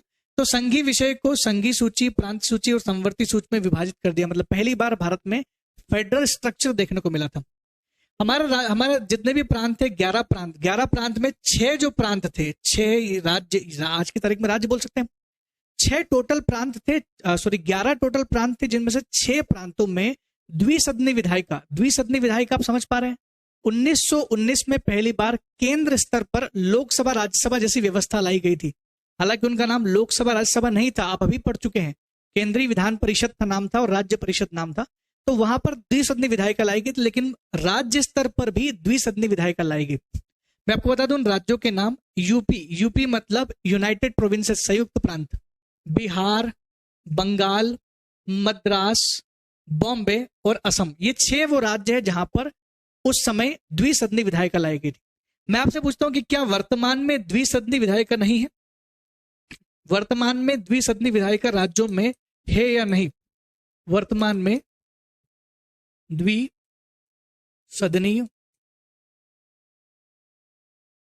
विधायिका, इसकी भी बात कर लेते हैं क्योंकि ये हमारा ऐतिहासिक परिप्रेक्ष्य है, वर्तमान से इसको जोड़ लेते हैं। देखिए मैं बता दूं आर्टिकल नंबर 169 बात करता है विधान परिषद के बारे में। और मैं आपकी जानकारी क्लियर कर दूं कि विधान परिषद जो है वो राज्य का ऊपरी सदन होता है। राज्य सरकारों में आज वर्तमान में 2 हाउस बनाने की पावर है। एक तो कंपलसरी हाउस है जिसको हम बोलते हैं विधानसभा, दूसरा होता है विधान परिषद। लेकिन इसमें लिखा गया कि राज्य बना सकता है। उस समय भी 6 ही राज्यों में था और आज वर्तमान में भी 6 ही राज्यों में विधान परिषद है। उन 6 राज्यों में एक यूपी है, दूसरा बिहार है, तीसरा महाराष्ट्र है, चौथा कर्नाटक है, 5वां आंध्र प्रदेश है और 6ठा जो है वो आपका तेलंगाना।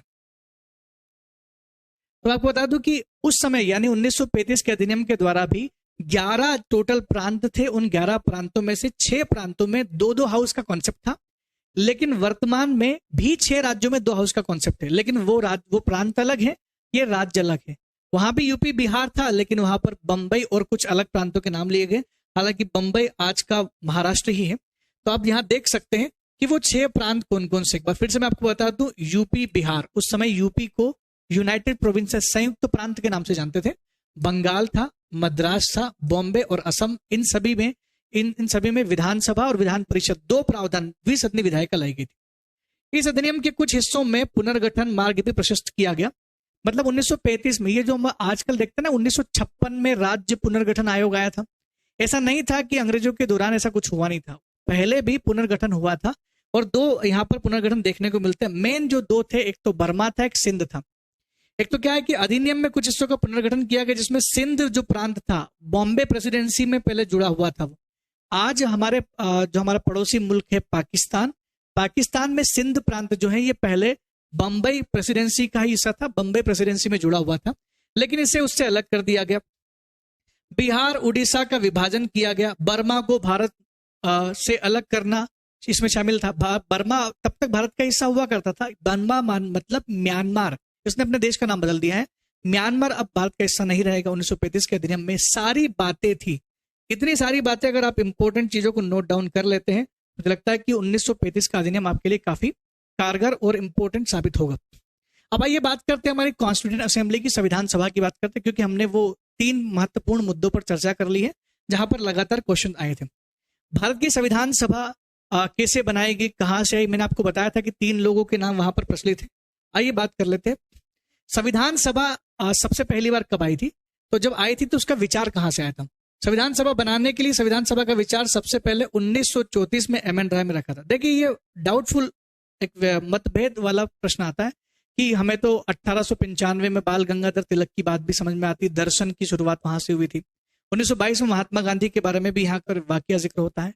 लेकिन मैं आपको बता दूं कि 1934 में पहली बार औपचारिक रूप से मांग की गई थी। तो औपचारिक रूप से मांग 1934 में किसने की थी?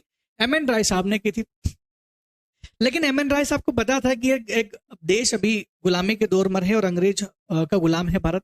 आपको पता है कि वर्तमान में भी एक अकेला आदमी अगर किसी मांग को लेकर के खड़ा हो जाए तो उसकी बात शायद कोई सुने, लेकिन गुलामी के दौर में अगर एक अकेला व्यक्ति बोले कि संविधान होना चाहिए तो मुझे नहीं लगता कि कोई बात उसकी सुनेगा। एम एन राय साहब ने सबसे पहले कांग्रेस से जाकर के मुलाकात की, और कांग्रेस, इंडियन नेशनल कांग्रेस, जो समय की सबसे बड़ी पार्टी थी और भारत की आज की सबसे पुरानी पार्टी में से एक है, सबसे पुरानी पार्टी ही है भारतीय राष्ट्रीय कांग्रेस। तो भारतीय राष्ट्रीय कांग्रेस को जब बोला तो भारतीय राष्ट्रीय कांग्रेस ने भी आधिकारिक तौर पर 1935 में संविधान सभा के गठन की बात की। 1935 में आधिकारिक तौर पर भारतीय राष्ट्रीय कांग्रेस ने संविधान सभा के गठन की बात की। लेकिन यहां बात आती है 1938 में क्या हुआ। 1938 में इसी भारतीय राष्ट्रीय कांग्रेस के मंच से पंडित जवाहरलाल नेहरू ने घोषणा की। पंडित जवाहरलाल नेहरू घोषणा करते स्पष्ट किया उन्होंने कि संविधान सभा हमें आवश्यकता है, हमें संविधान सभा चाहिए। उन्होंने तो ये तक कह दिया कि उस संविधान सभा में सारे मेंबर भारतीय होंगे, क्योंकि ये महात्मा गांधी की बड़ी इच्छा थी कि संविधान सभा में सभी व्यक्ति जो है वो भारतीय होना चाहिए, अंग्रेजों को जगह नहीं देना चाहिए। और वैसे भी 1927 में साइमन कमीशन में क्या हुआ ये हम लोग ऑलरेडी देख चुके थे, सारे मेंबर अंग्रेज थे। हम नहीं चाहते कि भारत के भविष्य का जो संविधान लिखा जाएगा उसमें भारतीय के अलावा कोई और लोग शामिल हो। ये पंडित जवाहरलाल नेहरू का स्टेटमेंट है, क्योंकि स्टेटमेंट पिछली बार भी पूछे गए थे, इसलिए मैं आपको स्टेटमेंट बता रहा हूं। कांग्रेस स्वतंत्र और लोकतंत्रात्मक राज्य का समर्थन करती है। अभी तक हम लोग बार बार ये बात कर रहे थे ना कि हमें अधिराज्य का दर्जा दिया जाए, हमें डोमिनियन राज्य का दर्जा दिया जाए, लेकिन 1930 में हमने पूर्ण स्वराज दिवस मनाया था। अब हमारा जो मेन मोटिव था वो पूरी आजादी लेने का था। तो ये इस डिक्लेरेशन में दिखता है कि कांग्रेस जो है वो स्वतंत्र और लोकतंत्रात्मक राज्य का समर्थन करती है। उसने यह प्रस्ताव किया कि स्वतंत्र भारत का संविधान बिना बाहरी हस्तक्षेप के ऐसी संविधान सभा द्वारा बनाया जाना चाहिए जिसका निर्वाचन वयस्क मताधिकार पे हो। तो जवाहरलाल नेहरू साहब के डिक्लेरेशन में काफी कुछ बात थी। वो बोलते हैं कि हम लोकतंत्रात्मक राज्य में विश्वास करते हैं और हमारे संविधान सभा के सभी मेंबर वैसे होने चाहिए जो कि लोगों के द्वारा चुन करके आए, यानी वयस्क मताधिकार के आधार पर वोटिंग के द्वारा वो सदस्य बनाए जाए। और बिना किसी बाहरी हस्तक्षेप का मतलब यह था कि कोई अंग्रेज या कोई भी व्यक्ति इसमें शामिल ना हो, ये केवल केवल भारतीयों द्वारा बनाया जाना चाहिए। तो ये पंडित जवाहरलाल नेहरू का स्टेटमेंट था। इसको जरूर ध्यान रखें कि इसमें हो सकता है पूछ ले कि भारतीय संविधान बिना बाहरी हस्तक्षेप के संविधान सभा बनाई जाए, ये मांग किसने की थी? तो 1938 में जवाहरलाल नेहरू ने की थी। 2022 के एमपीपीएससी प्री में जो प्रश्न आया था वो प्रश्न महात्मा गांधी के स्टेटमेंट से आया था, और ये स्टेटमेंट ये मैंने यहां पर मेंशन किया है। महात्मा गांधी ने 19 नवंबर 1939 को एक पत्रिका थी, द हरिजन पत्रिका थी, उसमें एक लेख लिखा था। उन्होंने भी भारतीय संविधान सभा की जब मांग हो रही थी, जब जवाहरलाल नेहरू साहब ने वो घोषणा की थी, तो उन्होंने भी अपने विचार व्यक्त किए। महात्मा गांधी ने एक लेख के माध्यम से अपने विचार व्यक्त किए, और उन्होंने वो लेख जो लिखा था उसका नाम था द ओनली वे। ये हरिजन नाम की पत्रिका थी। 1939 में जो लेख लिखा गया था उसका नाम था द ओनली वे। इस लेख में उन्होंने कहा था कि भारतीय संविधान सभा में इतनी पावर है, एक अकेले में इतनी पावर है कि वो ऐसा संविधान बना सकती है जो भारतीय प्रकृति का हो, यानी हम जैसा संविधान चाहते हैं वो बनाने की क्षमता रखता है। यही स्टेटमेंट छप गया था इस बार महात्मा गांधी वाला। तो मैं आपको बता देता हूं कि उन्होंने हरिजन पत्रिका में द ओनली वे नाम का शीर्षक लिया, और इसमें उन्होंने कहा कि संविधान सभा ही देश के देशज प्रकृति का और लोक इच्छा का सही अर्थों में पूरी तरह से निरूपण करने वाला संविधान बना सकती है। लोक इच्छा, जनता क्या चाहती है, और हमारे देशज यानी हमारे देसी प्रकृति का संविधान ये संविधान सभा अकेली बना सकती है। इसलिए आप संविधान सभा पर सवाल ना उठाए। जब संविधान सभा की हम लोग मांग कर रहे थे ना, तो बहुत सारे लोगों ने बहुत सारा क्रिटिसाइज किया इस चीज को, लेकिन मैं आपको बता दूं कि महात्मा गांधी ने उसको सपोर्ट करते हुए कहा कि ये संविधान सभा बहुत काम की चीज है, इसमें इतना पावर है। एक और चीज जो महात्मा गांधी की यहाँ पर स्टेटमेंट की वो भी मैं बता दूं, उन्होंने यह भी घोषणा की कि सांप्रदायिकता इस देश में, जो सांप्रदायिक जो चीजें बढ़ने लगी हैं, जो लगातार फूट डालो शासन करो की नीति के अंतर्गत भारत में शुरू हो गई थी, तो सांप्रदायिकता और अन्य समस्याओं का एकमात्र हल होगा ये। मतलब हमारे देश में बड़ी समस्या उस समय चल रही थी, दंगा वंगा होना, डिवाइडेशन की बात हो रही थी। उन्होंने बोला इन सब समस्या का एक ही हल है, संविधान सभा। तो ध्यान रखिएगा, इस स्टेटमेंट को पूरी तरह से अच्छे से ध्यान रखिएगा, 2022 में पूछा गया है। अब हुआ ये कि हम मांग कर रहे हैं, क्या हमारे मांग करने से हमें मिल जाएगी संविधान सभा? नहीं मिलेगी, इसलिए बात नहीं मिलेगी। लेकिन उस समय एक वाकया हुआ कि 1939 में हिटलर ने पोलैंड पर आक्रमण कर दिया। हिटलर ने जैसे ही पोलैंड पर आक्रमण किया, हिटलर ने पोलैंड पर आक्रमण करने के साथ ही हमारा दुनिया में शुरू हो गया द्वितीय विश्व युद्ध। और जैसे द्वितीय विश्व युद्ध की शुरुआत होती है, अंग्रेजों को लड़ने के लिए सैनिकों की आवश्यकता पड़ती है। भारतीय सैनिक चूंकि उस समय भी काफी संख्या में हम शुरू से ही बहुत ज्यादा रहे हैं, तो भारतीयों की आवश्यकता तो थी। अंग्रेजों ने बिना कुछ पूछे हमसे भारतीयों को उस युद्ध में धकेल दिया। इस युद्ध का परिणाम यह हुआ कि 1937 में जो चुनाव हुए थे, उसके द्वारा जो प्रांतों में कांग्रेस की सरकार बनी थी, कांग्रेस के मंत्रिमंडल ने त्यागपत्र दे दिया, इससे नाराजगी जताते हुए कि हम आपके इस निर्णय से बिल्कुल असहमत है। आपने भारतीय सैनिकों को बिना उनकी इच्छा के कैसे द्वितीय विश्व युद्ध में धकेल दिया, जबकि हमारी मांग अभी तक स्वीकार नहीं की गई कि हम लोग संविधान की मांग कर रहे थे। तो इस चीज को देखते हुए अंग्रेजों ने 1940 में एक प्रस्ताव भारत भेजा, जिसका नाम था अगस्त प्रस्ताव। और इसी अगस्त प्रस्ताव के द्वारा उन्होंने संविधान की मांग जो थी, जो मांग को सैद्धांतिक रूप से स्वीकार कर लिया कि हम लोग स्वीकार करते हैं कि आपका एक संविधान बनाया जाएगा। और 1940 में पहली बार अंग्रेजों ने इस बात को स्वीकार कर लिया कि भारतीय लोगों का जो संविधान, जो भारतीय लोग चाहते हैं, उसको हम बनाएंगे। लेकिन फिलहाल युद्ध में व्यस्त है, तो युद्ध खत्म होने के बाद ही हम लोग कर सकते हैं। लेकिन फिर विल्स्टन चर्चिल साहब, उस समय उस इंग्लैंड के प्रधानमंत्री थे, विल्सन चर्चिल साहब के बारे में बोला जाता था कि ये कभी नहीं चाहते थे कि भारत आजाद हो, ये भारत को गुलाम बने रहना चाहते थे, देना चाहते थे। क्यों?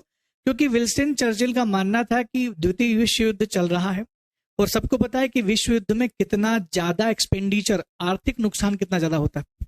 इंग्लैंड को बहुत नुकसान होगा, इंग्लैंड की अर्थव्यवस्था बिल्कुल गिर सकती है।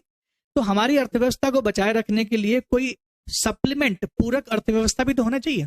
तो एक पूरक अर्थव्यवस्था के रूप में विल्स्टन चर्चिल साहब भारत को देखते थे, इसलिए वो नहीं चाहते थे कि भारत आजाद हो तुरंत। इसलिए उन्होंने अपने मंत्रिमंडल के 3 सदस्यों को भारत भेजा और एक नया मिशन इंडिया में आया, जिसका नाम था क्रिप्स मिशन। वो 3 सदस्य जिनको उन्होंने भारत भेजा, उनके नाम भी मैं लिख देता हूं। ये लोग बाद में फिर से आएंगे। क्रिप्स मिशन हालांकि पूरी तरह से फेल हो गया था। इनमें नाम थे सर स्टेफोर्ड क्रिप्स, एक व्यक्ति का नाम था जिनका नाम था सर स्टेफोर्ड क्रिप्स। दूसरे व्यक्ति थे जिनका नाम था A.V. अलेक्जेंडर।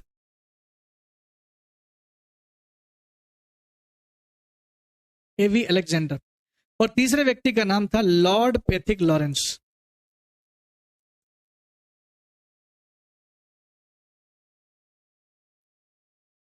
विल्सन चर्चिल साहब ने इन 3 लोगों को हमारे देश भेजा और उनके उस मिशन का नाम क्या रखा गया? Cripps Mission. जैसा कि आप देख पा रहे हैं, क्रिप्स मिशन रखा गया। क्रिप्स मिशन क्यों आया, किस लिए आया? भारत की आजादी को लेकर के, संविधान सभा को लेकर के 2 प्रश्न थे हमारे। आजाद करो, संविधान सभा बनाओ। तो संविधान सभा और आजादी से संबंधित विवादों का निपटारा करने के लिए, समस्या का निदान करने के लिए 1942 में क्रिप्स मिशन को भारत भेजा गया था। हो सकता है कि मैं इसमें छोटा सा ही क्वेश्चन आ जाए। क्रिप्स मिशन के भारत में आने का उद्देश्य क्या था? तो उद्देश्य आपकी पहली पंक्ति में लिखा है, भारत की आजादी और संविधान निर्माण से संबंधित समस्या को हल करने के लिए 23 मार्च 1942 को क्रिप्स मिशन भारत आया। लेकिन क्रिप्स मिशन जब भारत आया तो उसने कई सारी बातें कही। क्रिप्स मिशन ने ऐसी ऐसी बात कही जो एक्सेप्टेबल नहीं थी। मैं आपको बता दूं कि मुस्लिम लीग तब तक पाकिस्तान की मांग उठा चुकी थी। पाकिस्तान की मांग सर्वप्रथम 1940 में हो चुकी थी। तो ये बात क्रिप्स मिशन के मेंबर को पता था कि कांग्रेस और मुस्लिम लीग दोनों के बीच में सहमति नहीं बन सकती। तो उन्होंने बोला कि हम भारत को आजाद करेंगे। आजादी से समस्या का जो प्रश्न है उसका यही है कि हम भारत को आजाद करेंगे और इस आजाद में हम भारत को एक सिंगल आजाद करेंगे। ऐसा नहीं कि हम इसके 2 टुकड़े करते हिंदुस्तान पाकिस्तान बनाए। हम भारत को एक रूप में अविभाजित आजाद करने वाले हैं। शायद इसी अविभाजित आजादी के प्रश्न को लेकर के मुस्लिम लीग जो है वो इससे सहमत नहीं था। मुस्लिम लीग ने कहा कि मुस्लिम लीग इस क्रिप्स मिशन से सहमत नहीं था और कांग्रेस भी इससे सहमत नहीं था। तो कांग्रेस और मुस्लिम लीग दोनों में जब सहमति नहीं बनी, मतभेद होते रहे, तो क्रिप्स मिशन जो है वो पूरी तरह से फेल हो गया और वापस लौट गया। महात्मा गांधी का स्टेटमेंट यहां पर आता है। 2 लोगों के स्टेटमेंट आपको यहां पर ध्यान रखने हैं। महात्मा गांधी ने बोला कि ये तो ऐसा चेक दे दिया इन्होंने, क्या बोल रहे हैं जी, आपके कमेंट पढ़ लेता हूं मैं। अजहर खान साहब बोल रहे सर वो कैबिनेट मिशन था। बिल्कुल सर, वो आप 3 लोगों की बात कर रहे हैं ना, जो 3 लोग भारत में लाए गए थे, सर स्टेफोर्ड क्रिप्स, एवी अलेक्जेंडर और लॉर्ड पैथिक लॉरेंस, ये क्रिप्स मिशन में भी आए थे।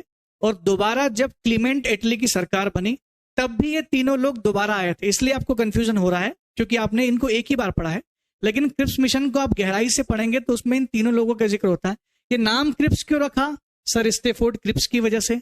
जब दोबारा तीनों लोग आए तो इसका नाम क्रिप्स नहीं रखा गया क्योंकि इसके अध्यक्ष उस समय क्रिप्स नहीं थे, इसके अध्यक्ष लॉर्ड पैथिक लॉरेंस थे और नाम उसका रखा गया था कैबिनेट मिशन। इसलिए कोई चिंता की बात नहीं है, ये दोबारा भी आते हैं। एक बार चर्चिल साहब भेजते हैं तो एक बार क्लीमेंट एटली साहब भेजते हैं। ठीक है, हाँ आगे देखते हैं। देखिए, जवाहरलाल नेहरू ने और महात्मा गांधी ने इस क्रिप्स मिशन के फेल्योर पर अपने कमेंट दिए। महात्मा गांधी बोलते हैं कि भाई ये एक ऐसा चेक है जिसकी तारीख निकल चुकी है, बैक डेट का चेक दे दिया इन्होंने कि अब चेक लेके करेंगे क्या, तारीख तो इसकी ये तो एक्सपायर हो चुका है, इसे केवल हम सजा के रख सकते हैं लेकिन ये कभी भी इसका कैश नहीं करवा सकते, ऐसा चेक दिया इन्होंने।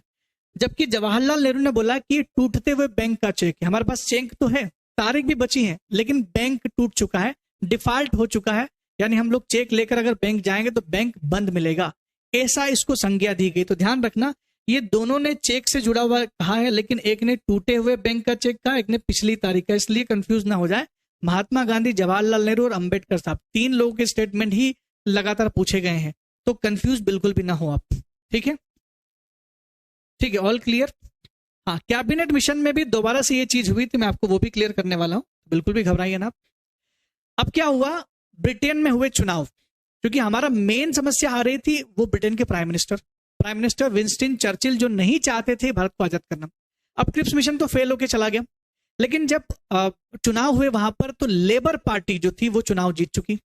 लेबर पार्टी चुनाव जीत जाती है और विंस्टन चर्चिल, जो भारत की आजादी के समर्थक बिल्कुल नहीं थे, वो हार जाते हैं और वापस जो नया व्यक्ति प्रधानमंत्री बनता है उनका नाम था क्लीमेंट एटली। मैं नाम लिख देता हूं क्योंकि पूछा गया क्वेश्चन था कि भारत की आजादी के वक्त कौन व्यक्ति जो था वो भारत का ब्रिटेन का प्राइम मिनिस्टर था।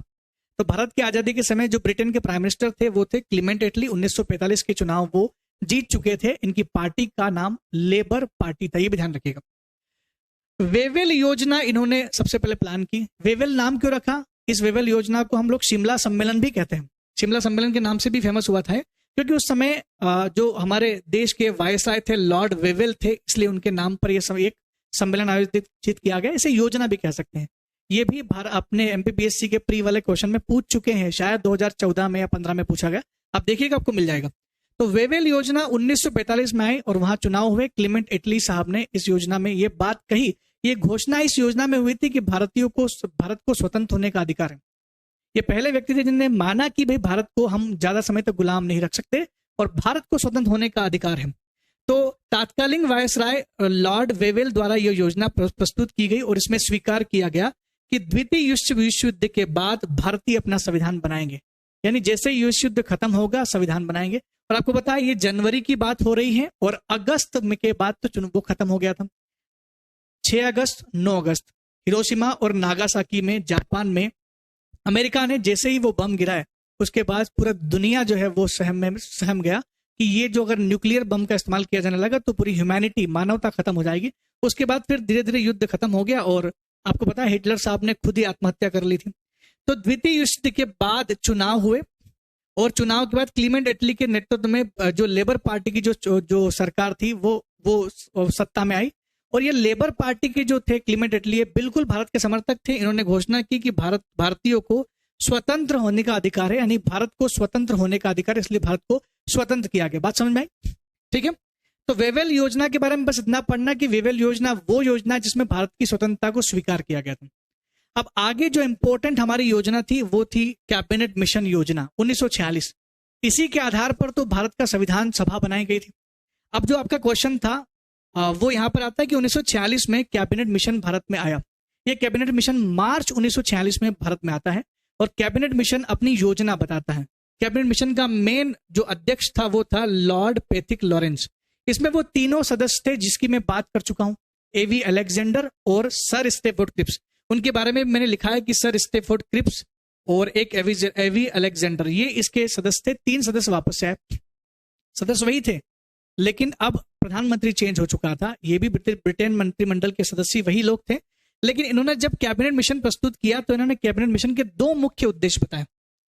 2 के मुख्य उद्देश्य क्या? एक तो बोला कि एक उत्तरदायी सरकार चाहिए, अगर हम लोग आजाद कर देंगे तो कौन संभालेगा आपको?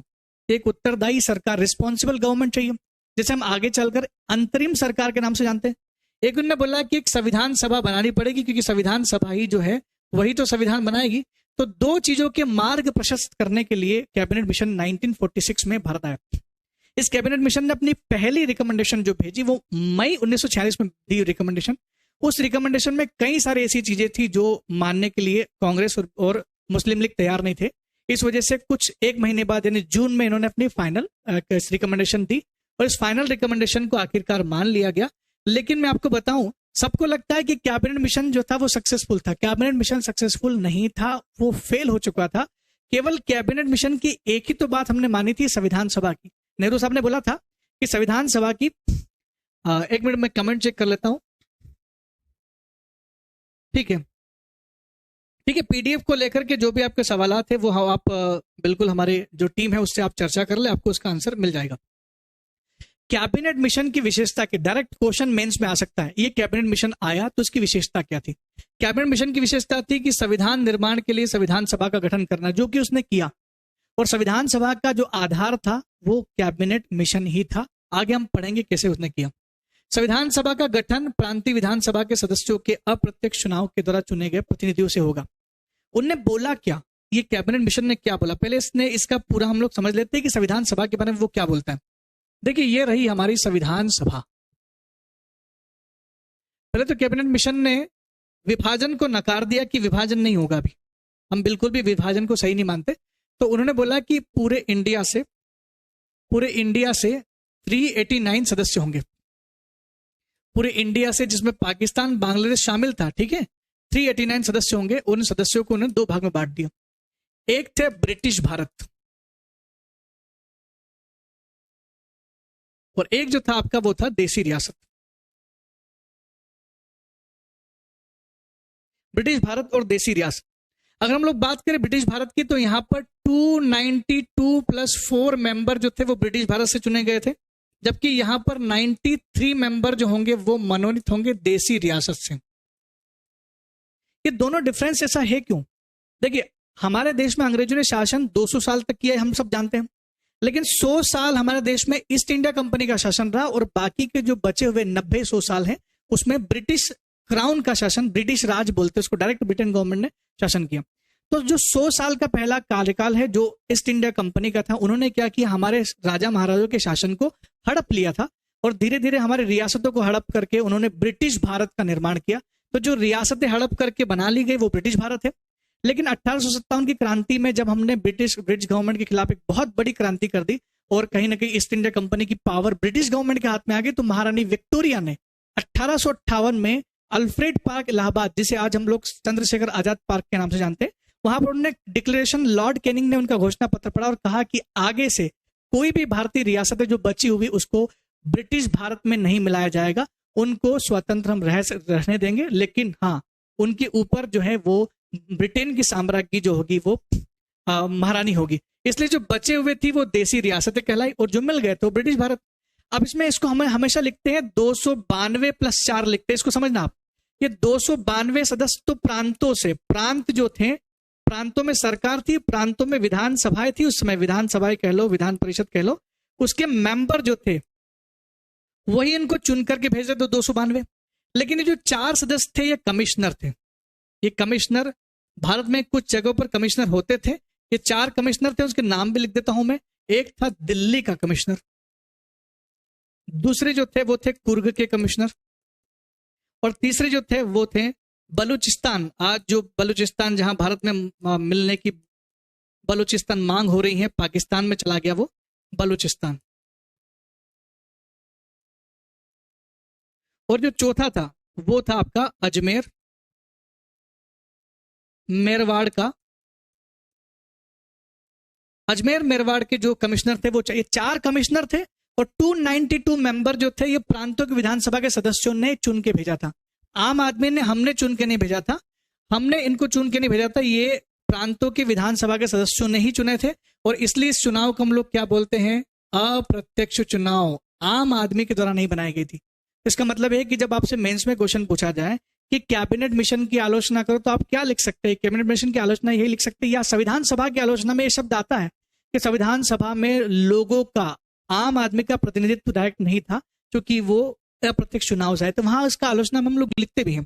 तो 292 मेंबर हो गए और ये जो देसी रियासत थे इनको मनोनीत किया जाने लगा, नॉमिनेटेड मेंबर्स। मनोनीत का मतलब होता है जिनका चुनाव नहीं होता, राजा महाराजा खुद अपनी तरफ से भेज देंगे।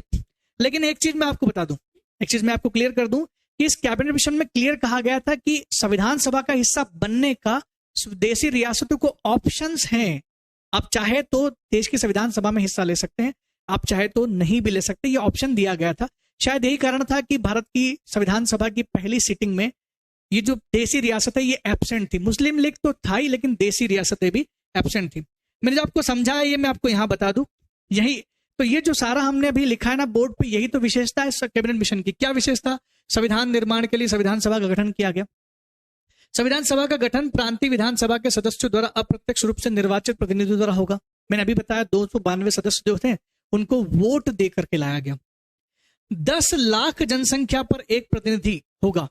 विधानसभाओं से जो चुने गए लोग थे उनमें एक एक व्यक्ति 10 लाख लोगों का प्रतिनिधित्व करता था। जो 389 जो मेंबर है, 389 मेंबर जो डिक्लेयर किए गए थे कितने होंगे, अगर उसमें हम लोग टोटल पॉपुलेशन में भाग देना तो 10 लाख निकल के आता है। तो 10 लाख पर एक प्रतिनिधि होगा। प्रत्येक प्रांत को जनसंख्या के अनुसार स्थान आवंटित किए गए। हर प्रांत में अलग अलग स्थान थे। संविधान सभा में 3 अलग अलग समुदाय थे। संविधान सभा में सदस्य जो थे अलग अलग समुदाय से भी थे। जैसे अगर टोटल सदस्य जब वो चुन करके आए तो पता चला कि सामान्य समुदाय से 213 लोग थे, 79 जो थे वो मुस्लिम समुदाय से थे और 4 जो सदस्य थे वो सिख समुदाय से चुने गए थे। ये चुन करके आए, ऐसा फिक्स नहीं था, लेकिन जब चुनाव हुआ तो हमको समझ में आया कितने इतने लोग चुन करके आए। और चुनाव हुआ किसका? केवल 292 का। इनका चुनाव नहीं हुआ, ये किसी का चुनाव नहीं हुआ, केवल 292 का चुनाव हुआ। और चुनाव में रिजल्ट किस तरह से है, रिजल्ट भी देख लेते। 389 मेंबर्स में जो 292 मेंबर का चुनाव हुआ उनका रिजल्ट आपके सामने है। रिजल्ट है कि ब्रिटिश भारत की 296 में से 208 सीटें कांग्रेस ने जीती। मैं आपको बता दूं टोटल मेंबर कितने, 389, और कांग्रेस के पास कितने, 208। आज भी वर्तमान में भी कोई बिल पास करना हो ना पार्लियामेंट को, तो आधे से ज्यादा सीट अगर वोट गिर गए तो पास हो जाएगा, मेजोरिटी। मतलब कांग्रेस अकेला संविधान की एक एक चीज को पास कर सकता था। उसके पास इतना दमखम तो था कि 208 जो है वो इसका आधे से ज्यादा था। मुस्लिम लीग को उम्मीद से काफी कम सीटें मिली। उनको उम्मीद थी कि काफी लोग जो हैं दूसरे कम्युनिटी के लोग भी हमको वोट देंगे और वो हमारा समर्थन करेंगे, लेकिन ऐसा कुछ भी नहीं हुआ। निर्दलीय जो लोग थे उनको 8 सीटें मिली। और संविधान सभा में एक रियासत ने भाग नहीं लिया, तो ध्यान रखिएगा, एक राज्य ने अपने प्रतिनिधि को नहीं भेजा, वो थे हैदराबाद राज्य। निजाम का जो राज्य था, निजाम को लेकर के आखिर तक ये रहा कि सरदार पटेल उनको जोड़ना चाहते थे भारत संघ में, लेकिन कभी बड़ी मशक्कत के बाद इनको जोड़ा गया। तो ध्यान रखिएगा कि संविधान सभा में एक रियासत यानी एक राज्य शामिल नहीं हुआ, जिसका नाम था हैदराबाद राज्य। बात करें 93 मेंबर की, तो 93 मेंबर मनोनीत थे। और मैं आपको बता दूं कि इन्हीं 93 मेंबर में से एक मेंबर BR अम्बेडकर साहब भी थे। कैसे थे मैं अभी आपकी कहानी आपको बताऊंगा। फिलहाल यहाँ ध्यान दें, अनुसूचित जाति से, हालांकि उस समय तक अनुसूचित जाति जनजाति ये सब डिक्लेयर नहीं हुआ था। क्यों? क्योंकि संविधान लागू नहीं हुआ था। जब तक संविधान लागू नहीं होगा, संविधान के अनुच्छेदों के अंतर्गत अनुसूचित जाति क्या होगी, जनजाति क्या होगी, ये डिक्लेयर नहीं था। लेकिन बाद में जब पता चला तो समझ में आया कि ये उस जाति के थे, ये उस अनुसूचित जाति जनजाति के थे। इसलिए उस आधार पर NCERT का डेटा ही मैंने यहाँ पर लिखा है। 26 लोग अनुसूचित जाति से थे और अनुसूचित जनजाति के टोटल 33 लोग थे। इसके अलावा और भी अलग सदस्य थे, जैसे एंग्लो इंडियन का भी एक प्रतिनिधित्व, एक मेंबर था जिसका नाम था फ्रैंक एंथनी। कई लाख लोग फ्रैंक एंथनी को विदेशी समझ लेते, ये विदेशी व्यक्ति नहीं है, भारतीय ही था, लेकिन ये थे एंग्लो इंडियन। अब ये एंग्लो इंडियन यानी आंग्ल भारतीय का मतलब क्या होता है? आंग्ल भारतीय का मतलब होता है कि वह व्यक्ति जिसके माता या पिता में से कोई एक तो भारत का हो, लेकिन माता या पिता में से कोई एक जो है वो यूरोप का हो, यूरोप के किसी भी देश का हो चलेगा। तो यूरोप का एक माता पिता में से कोई एक और एक माता पिता में से कोई एक भारत का हो, तो उनका जो बेटा या बेटी होंगी उसको हम लोग क्या कहते हैं? एंग्लो इंडियन पर शर्त है कि वो भारत का नागरिक का ले ले तब, तो वो एंग्लो इंडियन कहलाएगा। तो वैसे ही एंग्लो इंडियन समुदाय का जो प्रतिनिधित्व किया था वो फ्रैंक एंथनी ने किया था, एक ही व्यक्ति थे इसलिए नाम लिख दिया गया। पारसी समुदाय का प्रतिनिधित्व जो किया था वो किया था पीएच मोदी साहब ने, ये नाम भी आपको मिल जाएगा। पीएच मोदी जो थे उन्होंने पारसी समुदाय का प्रतिनिधित्व किया था। इस प्रकार सारा ये जो आपको दिख रहा है ये सारा रिजल्ट था उन 296 सदस्यों का, और 93 सदस्य जो थे वो क्या थे, वो मनोनीत होकर के आए थे। और मैंने आपको बताया कि बी आर अम्बेडकर साहब भी इसमें थे। मैं बी आर अम्बेडकर के बारे में पहले यहां पर बता दूं, बी आर अम्बेडकर एक्चुअल में संविधान सभा में कहां से आए थे।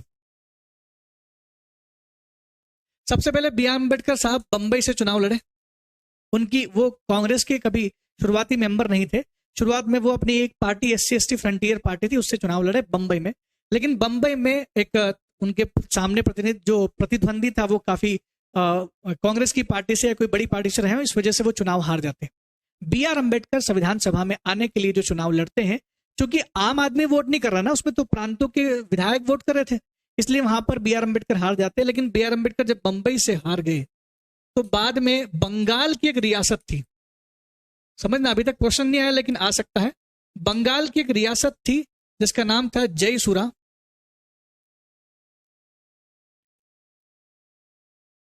खुलना, जयसुरा खुलना नाम की एक रियासत थी। उस रियासत के राजा ने बोला कि मेरे पास एक मेंबर नॉमिनेट करने का राइट्स है, तो अंबेडकर साहब अगर आप चाहें तो मैं आपको यहां से नॉमिनेट कर सकता हूं, मेरे पास राइट्स है।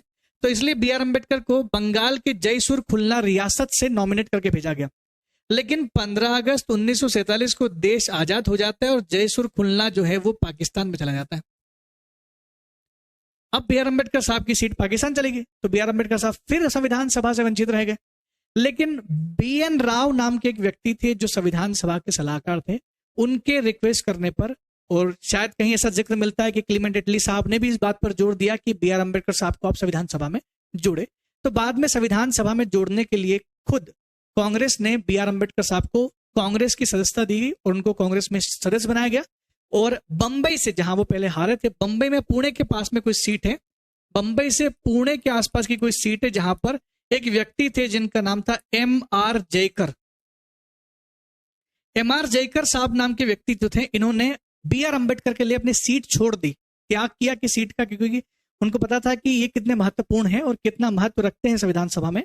तो कांग्रेस के एक लीडर ने अपनी सीट छोड़ी बंबई पुणे से। बंबई एक राज्य था, उसी के अंदर सीट आती थी पुणे की, वहां छोड़ा। इस जगह से फिर बी आर अम्बेडकर को वापस निर्वाचित करके कहां लाया गया, संविधान सभा में। अब क्वेश्चन देखो कैसे फ्रेम करते हैं। क्वेश्चन बनाते हैं कि बी आर अम्बेडकर संविधान सभा में कहां से मनोनीत थे, नॉमिनेट थे। तो आपको बोलना पड़ेगा मनोनीत तो यहां बंगाल से थे क्योंकि नॉमिनेटेड थे। अगर पूछे कहां से निर्वाचित हुए तो आपका आंसर आएगा बंबई से निर्वाचित हुए थे। हारे भी शुरुआत में वहीं से थे, लेकिन बाद में दोबारा से बंबई में से निर्वाचित हुए। और ये जयसुर खुलना तो कहां चला गया, पाकिस्तान वाले वही आज बांग्लादेश में है, ये खुलना सिटी के नाम से। आप चाहे तो सर्च कर सकते हैं, आपको मिल जाएगा जयसुर खुलना, खुलना जो भी नाम है, ठीक है।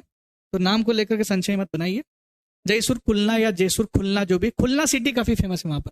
अच्छा, महिलाओं के बारे में कई बार पूछा गया कि संविधान सभा में कितनी महिलाएं थी। ये क्वेश्चन कितनी ही बार आ चुका है, 15 महिलाएं संविधान सभा में थी। लेकिन क्वेश्चन को टफ कैसे बनाया जाए, अगर क्वेश्चन को टफ बनाने की कोशिश करेंगे तो उस कोशिश में ये बनाया जा सकता है कि 15 महिलाओं के नाम पूछ ले आपसे। नाम मतलब ये कि ऑप्शन में दे दे कौन महिला नहीं थी, इसलिए 15 ही महिलाओं के नाम आपको पता होने चाहिए।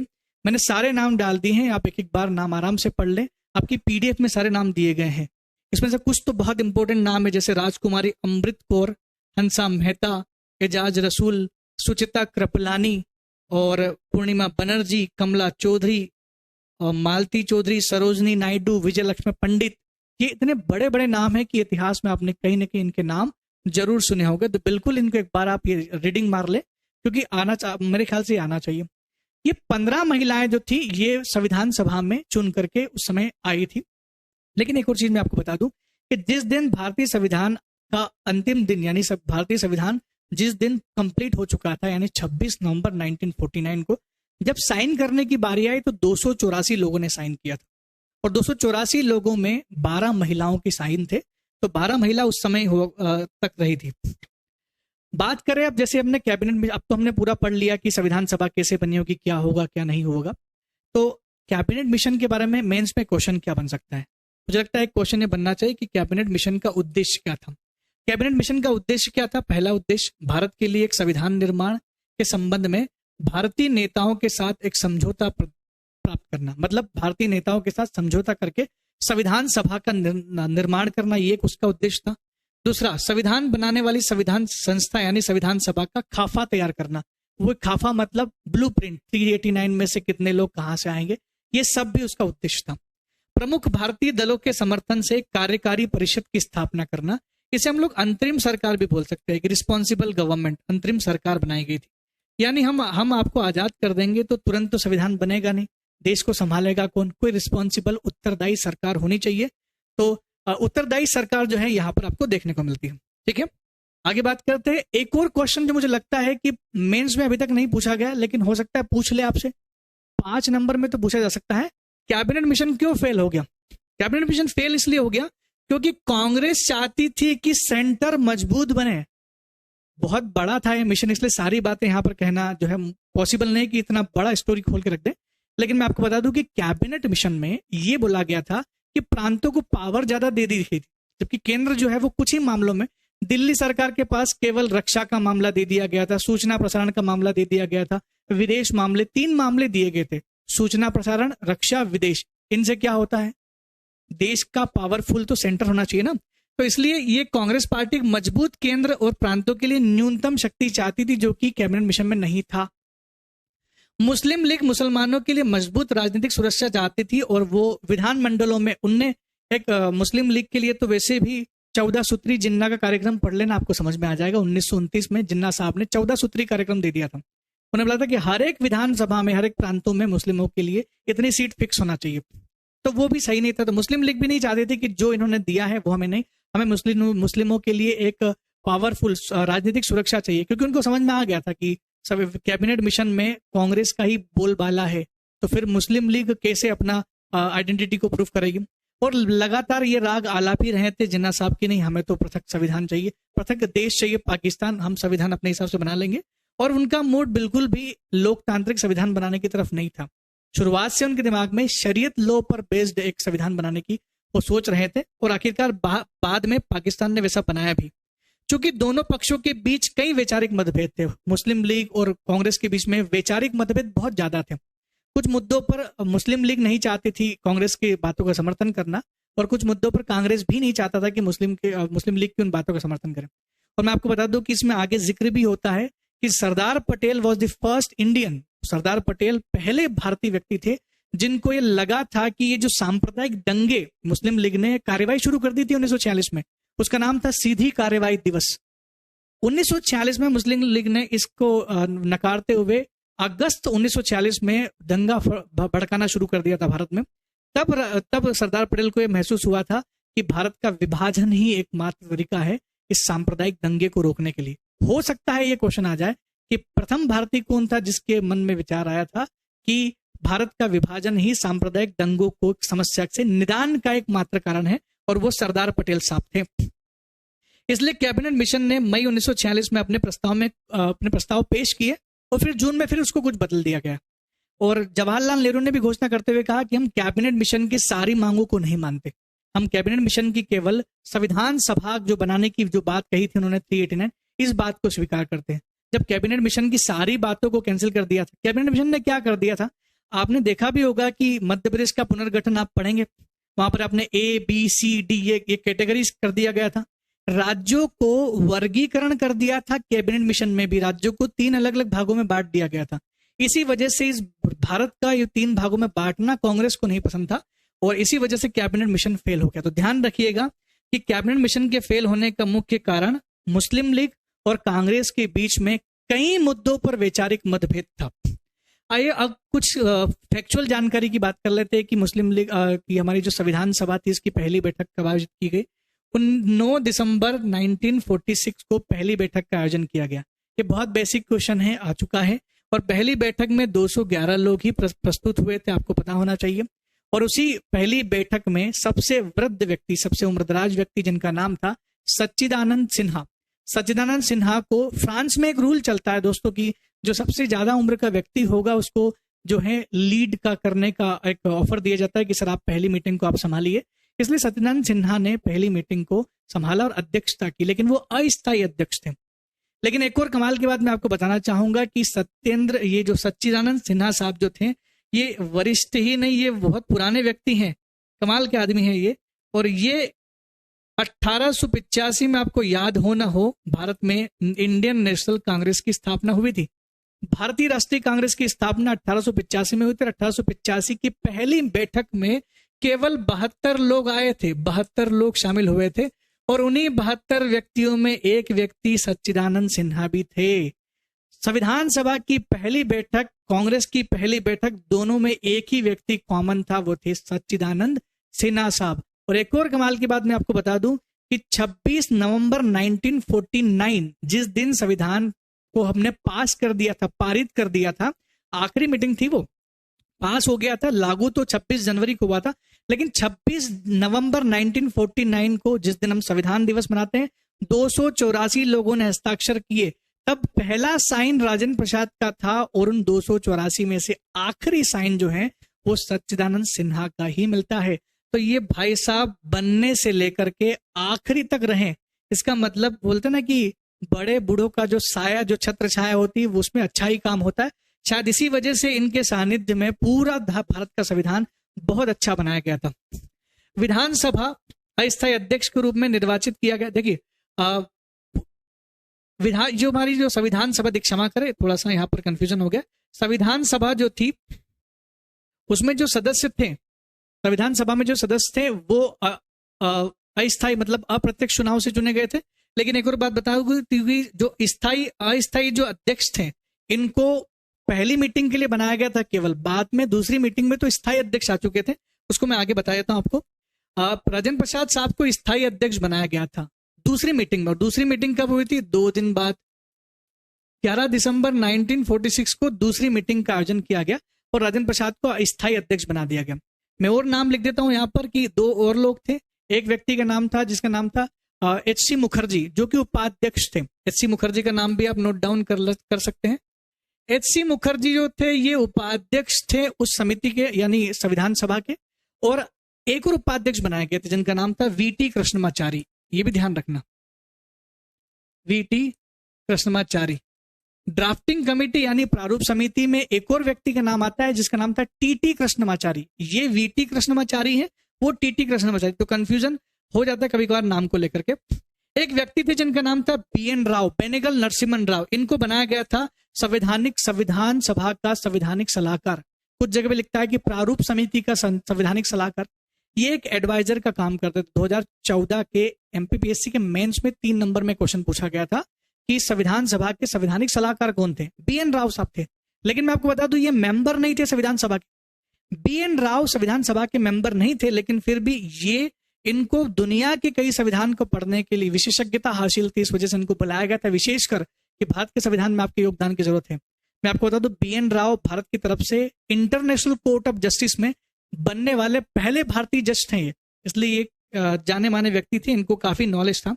मैं आपको बता दूं कि उस समय 2 ही लोग, मुझे लगता है कि 2 ही लोग जिनको बहुत ज्यादा कानूनी मामले में ज्ञान था, एक तो बी.एन. राव साहब थे, दूसरे बी.आर. अम्बेडकर थे। इन्होंने अपना पूरा योगदान भारतीय संविधान में दिया। तीसरी बैठक अहम है क्योंकि तीसरी बैठक 13 दिसंबर 1946 को जवाहरलाल नेहरू द्वारा एक उद्देश्य प्रस्ताव घोषित किया गया था। 13 दिसंबर 1946 को तीसरी बैठक हुई, जवाहरलाल नेहरू ने उद्देश्य प्रस्ताव घोषित किया। उन्होंने बोला कि चलो बैठक तो हो गई, अध्यक्ष बन गए, उपाध्यक्ष बन गए, अब हम किस लिए आए हैं ये तो बताएं। तो उद्देश्य प्रस्ताव जारी किया गया। उद्देश्य प्रस्ताव में ये उद्देश्य प्रस्ताव वही था, we the people of India, हम भारत के लोग। ये उद्देश्य प्रस्ताव वही है जो अमेरिका से हमने अडॉप्ट किया था। अमेरिका से उसका फॉर्मेट जो है, अमेरिका में भी वैसे ही शुरुआत होती है, we the people of USA, हमारे देश में भी वैसे ही शुरुआत होती है। प्रस्तावना जो है हमारे देश के संविधान की, वो उद्देश्य प्रस्ताव ही था। उद्देश्य प्रस्ताव की घोषणा 13 दिसंबर को की गई। ये 2-3 बार क्वेश्चन आ चुका है।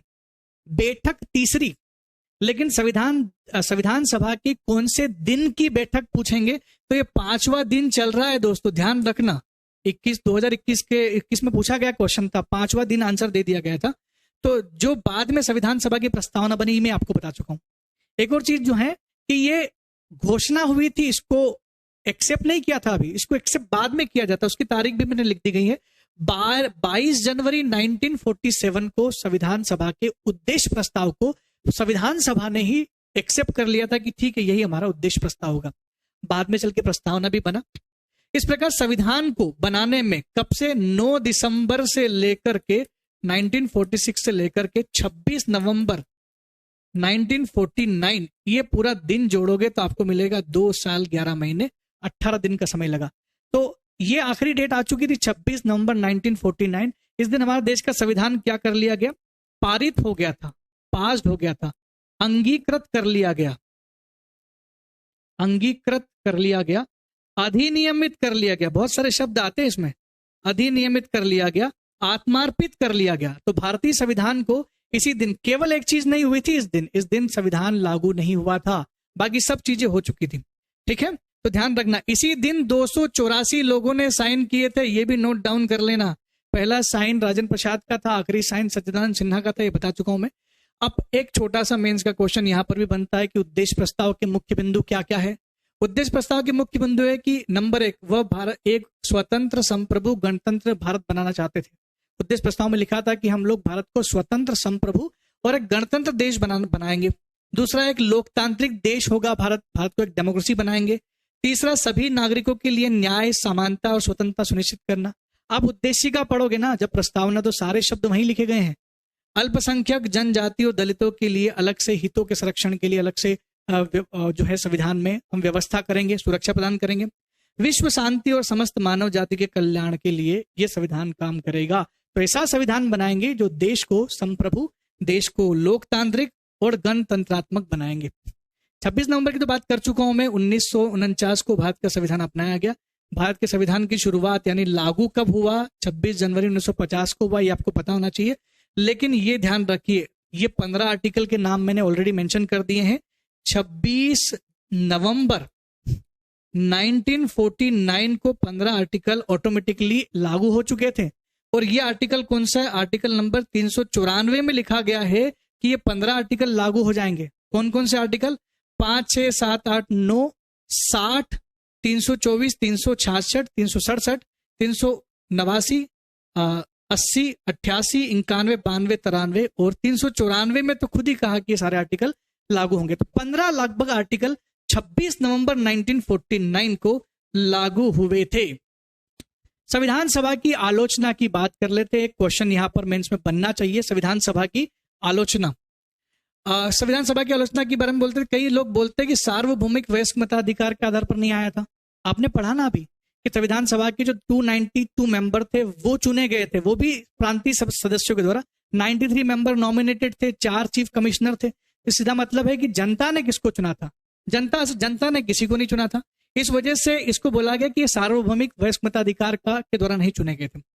इसका गठन ब्रिटिश सरकार के प्रस्ताव का परिणाम था। ये तो कैबिनेट मिशन ने बोला ऐसा बनाओ, हमने बना दिया। हमने स्वयं थोड़ी ना इसको संविधान सभा का गठन किया था, इसलिए इसकी आलोचना हुई। संविधान सभा बनाने के लिए समय बहुत ज्यादा लग गया। 2 साल 11 महीने 18 दिन समय ज्यादा लगा। जबकि कुछ लोग बोलते हैं कि ये कॉपी पेस्ट कॉन्स्टिट्यूशन है, इसमें आपने 250 आर्टिकल तो 335 के अधिनियम से लिए थे। इसलिए आलोचना जो है वो कई स्तर पर की गई थी। आलोचकों का कहना है कि केंद्र सरकार काफी मजबूत हुई। आप बोल रहे हो कि हम लोग फेडरल देश को संघात्मक ढांचा दे रहे हैं और केंद्र सरकार को काफी मजबूती दी गई है, इसलिए कहीं ना कहीं संविधान सभा का यहाँ आलोचना हुई। संविधान सभा में एक ही पार्टी का दबदबा था, कांग्रेस का, 208 सीटें। आलोचकों का यह भी तर्क है कि संविधान सभा में राजनेताओं और वकीलों का बोलबाला था। वकील ही ज्यादातर थे, इसमें राजनेता थे, आम आदमी का प्रतिनिधित्व था नहीं। लॉर्ड विस्काउंट साइमन नाम के व्यक्ति थे, उन्होंने तो कहा कि ये हिंदुओं का निकाय है। ये स्टेटमेंट फिर से आ गया, इसको ध्यान रखिएगा। लॉर्ड विस्काउंट साइमन ने बोला कि हिंदुओं का निकाय, इसमें हिंदू ज्यादा है, बाकी धर्मों के लोग कम है। महिला और अल्पसंख्यकों के प्रतिनिधित्व कम ही था। 15 महिलाएं थी, जबकि देश की आबादी में 50% के आसपास महिला होती है। 15 महिलाएं थी। अगर 389 है तो कम से कम 100-150 तो होनी चाहिए थी। तो यहाँ पर महिलाओं का प्रतिनिधित्व काफी कम रहा। संविधान सभा के समक्ष कुछ चुनौतियां भी थी। चुनौतियां भी मैंने पॉइंट आउट कर दी गई हैं। राज्य की विचारधारा को अपनाने की चुनौती। राज्य कैसा होगा हमारा, उसको विचारधारा को अपनाने की चुनौती थी। आर्थिक विकास की प्रणाली को चुनने की चुनौती थी। देखिए ये वाला जो प्रश्न है इसको हम लोग संविधान की विशेषता में भी मैं एक बार डिस्कस करूंगा अच्छे से, क्योंकि ये 11 नंबर का क्वेश्चन बन सकता है। अल्पसंख्यकों को खुश करने की चुनौती हमारे लिए बड़ी। आर्थिक प्रणाली मतलब हम समाजवादी या पूंजीवादी विचारधारा कौन सी अपनाए, राज्य की विचारधारा की बात करें तो हम लोग राज्य के कौन सी विचारधारा अपनाएं, और राष्ट्रीय एकता और अखंडता में सुधार लाने की चुनौती। राष्ट्रीय एकता और अखंडता में सुधार लाने की चुनौती मतलब देश जो है अभी अभी नया नया आजाद हुआ है, तो उसको हम लंबे समय तक जो है देश को आजाद रखें, उसके लिए काफी चुनौती थी। लोकतंत्र के मॉडल को अपनाने की चुनौती थी। लोकतंत्र का मॉडल कैसा अपनाया जाए? भाई लोकतंत्र हमारा संसदीय प्रकार का है, कुछ देशों में अध्यक्ष प्रकार का है, मतलब कहीं राष्ट्रपति प्रमुख होते हैं, कहीं प्रधानमंत्री प्रमुख होते हैं। किस तरह का अपनाया जाए? संघीय व्यवस्था अपनाने चाहिए या केंद्रीय व्यवस्था, ये भी एक समस्या थी। इन सभी समस्याओं के बाद भी भारत का संविधान पूरी तरह से कंप्लीट हो गया। दोस्तों हमारा आज का सेशन यहाँ समाप्त होता है, लेकिन मैं आपको बता दूं कि बहुत सारे क्वेश्चन हमने यहाँ पर डाले हैं जो इस चीज से जुड़े हुए। आप प्री के क्वेश्चन देख सकते हैं, तो आप आराम से देखिए, इनको लगाइए। और हमने आपके लिए अति लघुत्तरी, लघुत्तरी और दीर्घ उत्तरी प्रश्न यानी 3 नंबर, 5 नंबर और 11 नंबर के प्रश्नों को उत्तर सहित लिखा है। तो आप यहाँ ये भी देख पाएंगे कि हमने अप्रोच किस तरह से इस्तेमाल की है। 11 नंबर के क्वेश्चन का आंसर आप कैसे लिख सकते